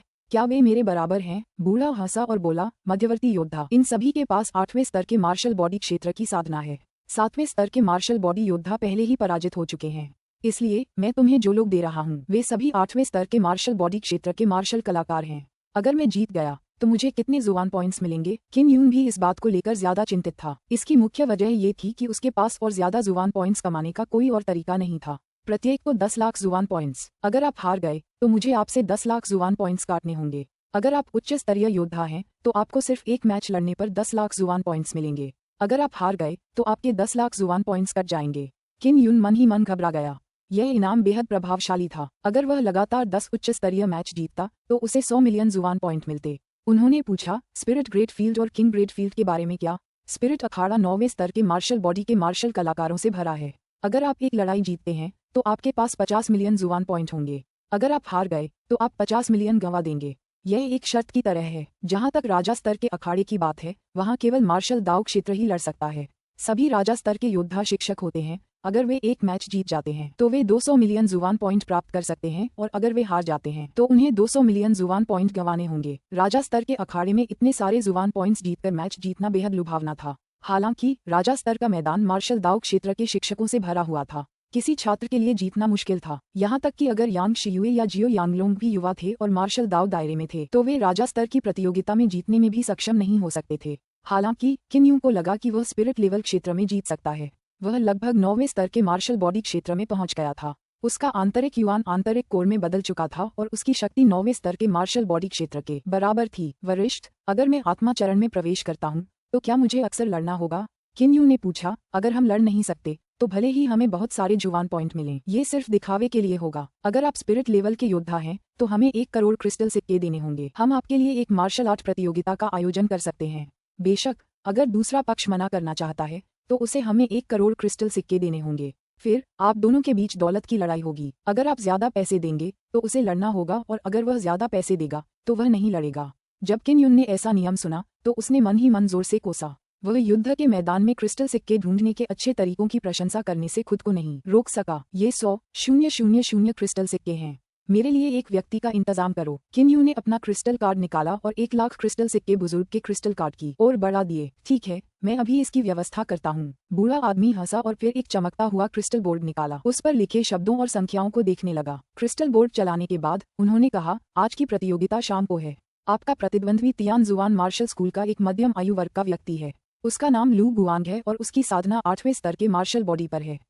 अपनी तैयारी करो। किन यून अखाड़े में आया और एक बहुत ऊंची सीट पर बैठ गया। अखाड़े में दर्शकों के बैठने की जगह कई मंचों पर बनी थी। कई छात्र अपनी सीटों से लगभग 100 मीटर चौड़े गोल द्वंद्व मंच को देख रहे थे। वह विशाल युद्ध मंच ऐसा लग रहा था मानो कांसे का बना हो। वहाँ कई आत्मा के शिलालेख थे जो ऊर्जा सोखते थे और एक विशाल संरचना भी थी जो एक अवरोध मुक्त करती थी जिसने पूरे युद्ध मंच को घेर लिया था। ये युद्ध मंच बहुत अद्भुत है और यह कई वर्षों से यहाँ है। इस पर उकेरे गए सभी आत्मा शिलालेख उच्चतम स्तर के हैं और हो सकता है कि उनमें जुबान शिलालेख भी हों। हालांकि किन यूं ऊंचाई पर था, फिर भी वह मंच पर गहरे और गहन रहस्यमय शिलालेखों को देख सकता था। ऐसी अफवाह थी कि अगर मंच पर कई मार्शल दाव साधक भी प्रतिस्पर्धा करें तो भी दर्शकों पर इसका कोई असर नहीं पड़ेगा। उसे नहीं पता था कि यह सच है या नहीं। हर मैच में एक समय सीमा होती थी। वे समय मापने के लिए रेतघड़ी का इस्तेमाल करते थे। अगर मैच बराबरी पर खत्म होता तो किसी भी पक्ष को इनाम नहीं मिलता। किन यून ने अनुमान लगाया कि रेतघड़ी केवल 1 घंटे तक ही चलती है। जब तक मैं दूसरे पक्ष को द्वंद्व युद्ध के मंच से गिरा सकूं, इसे मेरी जीत माना जाएगा। किन यून ने नीचे मार्शल आर्ट के द्वंद्व युद्धों को देखा। वे 7वें स्तर के मार्शल बॉडी वाले 2 युवा थे। वे शुरुआती योद्धा थे। मार्शल आर्ट प्रतियोगिता के दौरान उनके हमले बेहद क्रूर थे। वे अपने प्रतिद्वंदी को मार डालने के अलावा और कुछ नहीं चाहते थे, इसलिए उन्होंने अपने प्रतिद्वंदी को मंच से उतारने के बारे में सोचा भी नहीं। अब मुझे समझ आ गया। अखाड़े ने अभी तक कोई नया नियम जारी नहीं किया है। इसका कारण मार्शल आर्ट्स अकादमी और ब्लू स्पिरिट स्टार पैलेस के अन्य शिष्यों को मौत से लड़ते देखना है। हालांकि स्टार जुआन वू अकादमी के छात्र ठीक रहेंगे। किन यून को एहसास हुआ। जब वह पंजीकरण करा रहा था तब भी बुजुर्ग उसे नामांकन न कराने के लिए मना रहे थे। ऐसा इसलिए था क्योंकि वह स्टार जुआन वू अकादमी का छात्र था। अखाड़ा केवल स्थान प्रदान करता था और फिर एक मध्यस्थ के रूप में कार्य करता था, जिससे प्रतिद्वंद्वी को जुबान पॉइंट्स पर दांव लगाने की अनुमति मिलती थी। उससे अकादमी पंजीकरण शुल्क, देखने का शुल्क, चुनौती शुल्क आदि भी वसूलती थी, जिससे आसानी से बड़ी मात्रा में क्रिस्टल सिक्के कमाए जा सकते थे। जुबान अंक प्राप्त करना आसान नहीं था और कई योद्धा जो अपनी ताकत पर विश्वास रखते थे वे जुआ मैच में भाग लेने के लिए यहाँ पहुंचे। किन यून ने हिसाब लगाया और पाया कि उसके पास ज्यादा जुबान पॉइंट नहीं बचे हैं। उसके पास सिर्फ 10 लाख से कुछ ज्यादा जुबान पॉइंट बचे हैं। अगर उसे आगे के चरण में चुनौती देनी है तो उसे ऐसा करने के लिए करोड़ों जुबान पॉइंट्स की जरूरत होगी। लगता है मुझे किसी भी हालत में 1 दर्जन मध्यवर्ती चरणों में लड़ना ही होगा। किन यून ने मन ही मन आह भरी। इस तरह वह झोंग जोंगहुई को तुरंत चुनौती नहीं दे सकता था। 1 लाख जुबान पॉइंट्स, ये कई क्लास 8 मैजिक कोर के बराबर है। अगर मैं अपने निम्न श्रेणी के मैजिक कोर का इस्तेमाल एक्सचेंज के लिए करूं तो मैं इसे आसानी से एक्सचेंज कर सकता हूं। इस तरह जब तक मैं उनकी बात मानकर उन्हें निम्न श्रेणी का मैजिक कोर देता हूं, मैं उन्हें हार मानने पर मजबूर कर दूंगा। किन यून केवल इसके बारे में सोच रहा था। कुछ लड़ाइयों के बाद शाम हो चुकी थी। किन यून, जो दर्शकों के बीच बैठा था, चुपके से उसके आगमन की प्रतीक्षा कर रहा था। अगला मुकाबला शुरुआती योद्धा किन यून और मध्यवर्ती योद्धा लू गुआंग। कृपया मंच पर आइए। किन यून। जब उन्होंने ये नाम सुना तो पूरे मैदान में तुरंत जयघोष की लहर दौड़ गई। क्या मैं कुछ सुन रहा हूँ? किन यून स्टार जुआन वू अकादमी का छात्र है। मार्शल आर्ट प्रतियोगिता के दौरान वह किसी को भी ज्यादा चोट नहीं पहुंचा सका। क्या उसका यहाँ होना बहुत दुखद नहीं होगा? क्या ये किन यून है जिसने अभी अभी 8वें स्तर के मार्शल बॉडी में कदम रखा है? ये बंदा भी मस्ती में शामिल होने आया था। कहा जाता है कि इसके पास 3 करोड़ से ज्यादा जुबान पॉइंट हैं, लेकिन वे सब खत्म हो चुके हैं। वह यहाँ जुबान पॉइंट कमाने आया है। देखने लायक कुछ तो है। किन यून के मार्शल आर्ट मैच वाकई बहुत रोमांचक होंगे। यह आदमी कई राजकुमारों और साम्राज्यों का निशाना रहा है। इससे मुकाबला करने वाले किसी भी प्रतिभाशाली का अंत अच्छा नहीं रहा। और तो और इसने मार्शल दाव क्षेत्र के शियाओ यांगलोंग को भी चुनौती दे डाली। कितना घमंडी आदमी है। वह केवल 16 वर्ष का है। वह इतना घमंडी क्यों है? ये लोग आपस में बातें कर ही रहे थे कि अचानक उनकी नजर काले कपड़े पहने एक सुंदर युवक पर पड़ी। उसका रंग सांवला था। युवक का कद लंबा और नजरें गहरी थीं। उसके चेहरे का भाव युवक के रूप रंग से बिल्कुल मेल नहीं खा रहा था। ये किन यून था। उसने उन चंद नौजवानों की तरफ देखा जो अभी अभी बोले थे। उसकी आंखों में झलकती ताकत देखकर वे सांस लेने से डर गए। किन यून दर्शकों की ऊपरी सीट पर बैठा और धीरे धीरे नीचे उतरा। उसके आसपास बैठे दर्शक भी तुरंत शांत हो गए। उनकी निगाहें उस पर टिक गईं। अनगिनत आंखें उसे देख रही थीं, फिर भी किन यून एकदम शांत रहा। वह बिना किसी जल्दबाजी के द्वंद्व मंच की ओर चल पड़ा। कई लोगों ने किन यून का सिर्फ नाम सुना था, पर उसे पहले कभी देखा नहीं था। कई लड़कियों की आंखें उसके दृढ़ और सुंदर चेहरे को देखकर चमक उठीं। किन यून का व्यवहार वाकई असाधारण था। वह एक युवराज और एक अत्यंत प्रतिभाशाली व्यक्ति था, लेकिन वह लाड़ प्यार में पला बड़ा या घमंडी नहीं लग रहा था। प्रभावशाली कुलों के अन्य युवा सरदारों की तरह जो घमंडी और दबंग थे और हमेशा अपनी धाक जमाए रखते थे। विशेष रूप से किन यून के शांत आचरण और संयमित व्यवहार ने लोगों को मन ही मन प्रशंसा में आही भरने पर मजबूर कर दिया। एक 16 साल के युवक का मन तमाम तरह की कठिनाइयों और परेशानियों से गुजरने के बाद भी शांत और निश्चिंत था। यह एक ऐसी बात थी जिसकी तुलना किसी कुलीन कुल के कनिष्ठ व्यक्ति से नहीं की जा सकती थी। किन यून युद्ध मंच के शीर्ष पर खड़ा था और लू गुआंग को आंक रहा था। लू गुआंग एक अधेड़ उम्र का आदमी था। उसका चेहरा लंबा था, लेकिन कद छोटा और मोटा था। उसकी ठुड्डी पर दाढ़ी थी और उसने काले रंग का कवच पहना हुआ था। वह तियान शुआन मार्शल स्कूल का पुराना छात्र था। किन यून का सामना करते समय वह बहुत शांत था। उसे जरा भी डर नहीं लगा, क्योंकि किन यून को प्रतिभा का हत्यारा की उपाधि प्राप्त थी। लू गुआंग ने ठंडी मुस्कान के साथ कहा, युवक, मैं तुम्हारी प्रशंसा करता हूँ। इस तरह की मार्शल आर्ट प्रतियोगिता तुम्हारे लिए मुश्किल ही होगी, फिर भी तुम इतने आत्मविश्वास के साथ इसमें भाग लेने आए। क्या तुम्हें सच में लगता है कि तुम मुझे बिना नुकसान पहुंचाए हरा सकते हो? युद्ध में भाग लेते समय किसी को हथियार का उपयोग करने की अनुमति नहीं थी। किन यून का विशालकाय राजा आत्मा हथौड़ा भयानक है। अब वह इसका इस्तेमाल नहीं कर सकता था, इसलिए कोई अंदाजा नहीं लगा सकता था कि वह जीतेगा या हारेगा। लैन फेंगजिन भी दर्शकों के बीच ऊपर से देख रही थी। उसे नहीं पता था कि किन यून अपने प्रतिद्वंद्वी को कैसे हराएगा। प्रतिद्वंद्वी को घायल न करने की स्थिति में उन्हें हराना आसान नहीं होगा। 8वें स्तर के मार्शल बॉडी क्षेत्र के कई मार्शल कलाकारों ने सोचा कि वे ऐसा नहीं कर पाएंगे। शुरू करो। मार्शल आर्ट मैच की अध्यक्षता कर रहे रेफरी ने अचानक जोर से चिल्लाया, जिससे पूरा मार्शल अखाड़ा हिल गया। लू गुआंग भी दहाड़ा। उसके भारी और हिंसक कदम किसी उग्र पशु की तरह सरपट दौड़ते हुए आगे बढ़ रहे थे। कांसे के युद्ध मंच पर कदम रखते ही उसके कदमों से डोंग डोंग डोंग जैसी ध्वनि निकली। उसकी गति अत्यंत आश्चर्यजनक थी। 8वें स्तर के मार्शल बॉडी क्षेत्र में अगर कोई संघनित सर्वोच्च आंतरिक शक्ति के क्षेत्र तक पहुंच जाए तो उसका भौतिक शरीर और भी मजबूत हो जाएगा। उनके द्वारा उत्सर्जित स्वर्ण अस्थि क्यूई उन लोगों से कहीं ज्यादा थी जो अभी अभी 8वें स्तर के मार्शल बॉडी में प्रवेश कर चुके थे। जहां तक लू गुआंग का सवाल है, वह 8वें स्तर का मार्शल बॉडी था जो सर्वोच्च आंतरिक शक्ति को संघनित कर सकता था। उसके शरीर से निकलने वाली आंतरिक शक्ति अत्यधिक प्रबल थी और ऐसा लग रहा था कि वह सब कुछ नष्ट कर सकती है। किन यून अपने मूल स्थान पर दृढ़ता से खड़ा था, लू गुआंग से दर्जनों मीटर की दूरी पर। हालांकि लू गुआंग की गति काफी तेज थी, लेकिन उसकी गति बहुत तेज नहीं थी। सिर्फ 3 सेकंड में दर्जनों मीटर दौड़ने के बाद वह काफी शक्तिशाली आंतरिक शक्ति इकट्ठा करने में सक्षम था। वह किन यून के सामने दौड़ा और अपनी आंतरिक शक्ति को मुक्त करने ही वाला था कि किन यून अचानक दहाड़ा। शेर की दहाड़ जैसी ध्वनि तरंग ने प्रचंड हवा को हिला दिया। एक ध्वनि धमाके के साथ लू गुआंग, जो हमला कर रहा था, उड़ गया।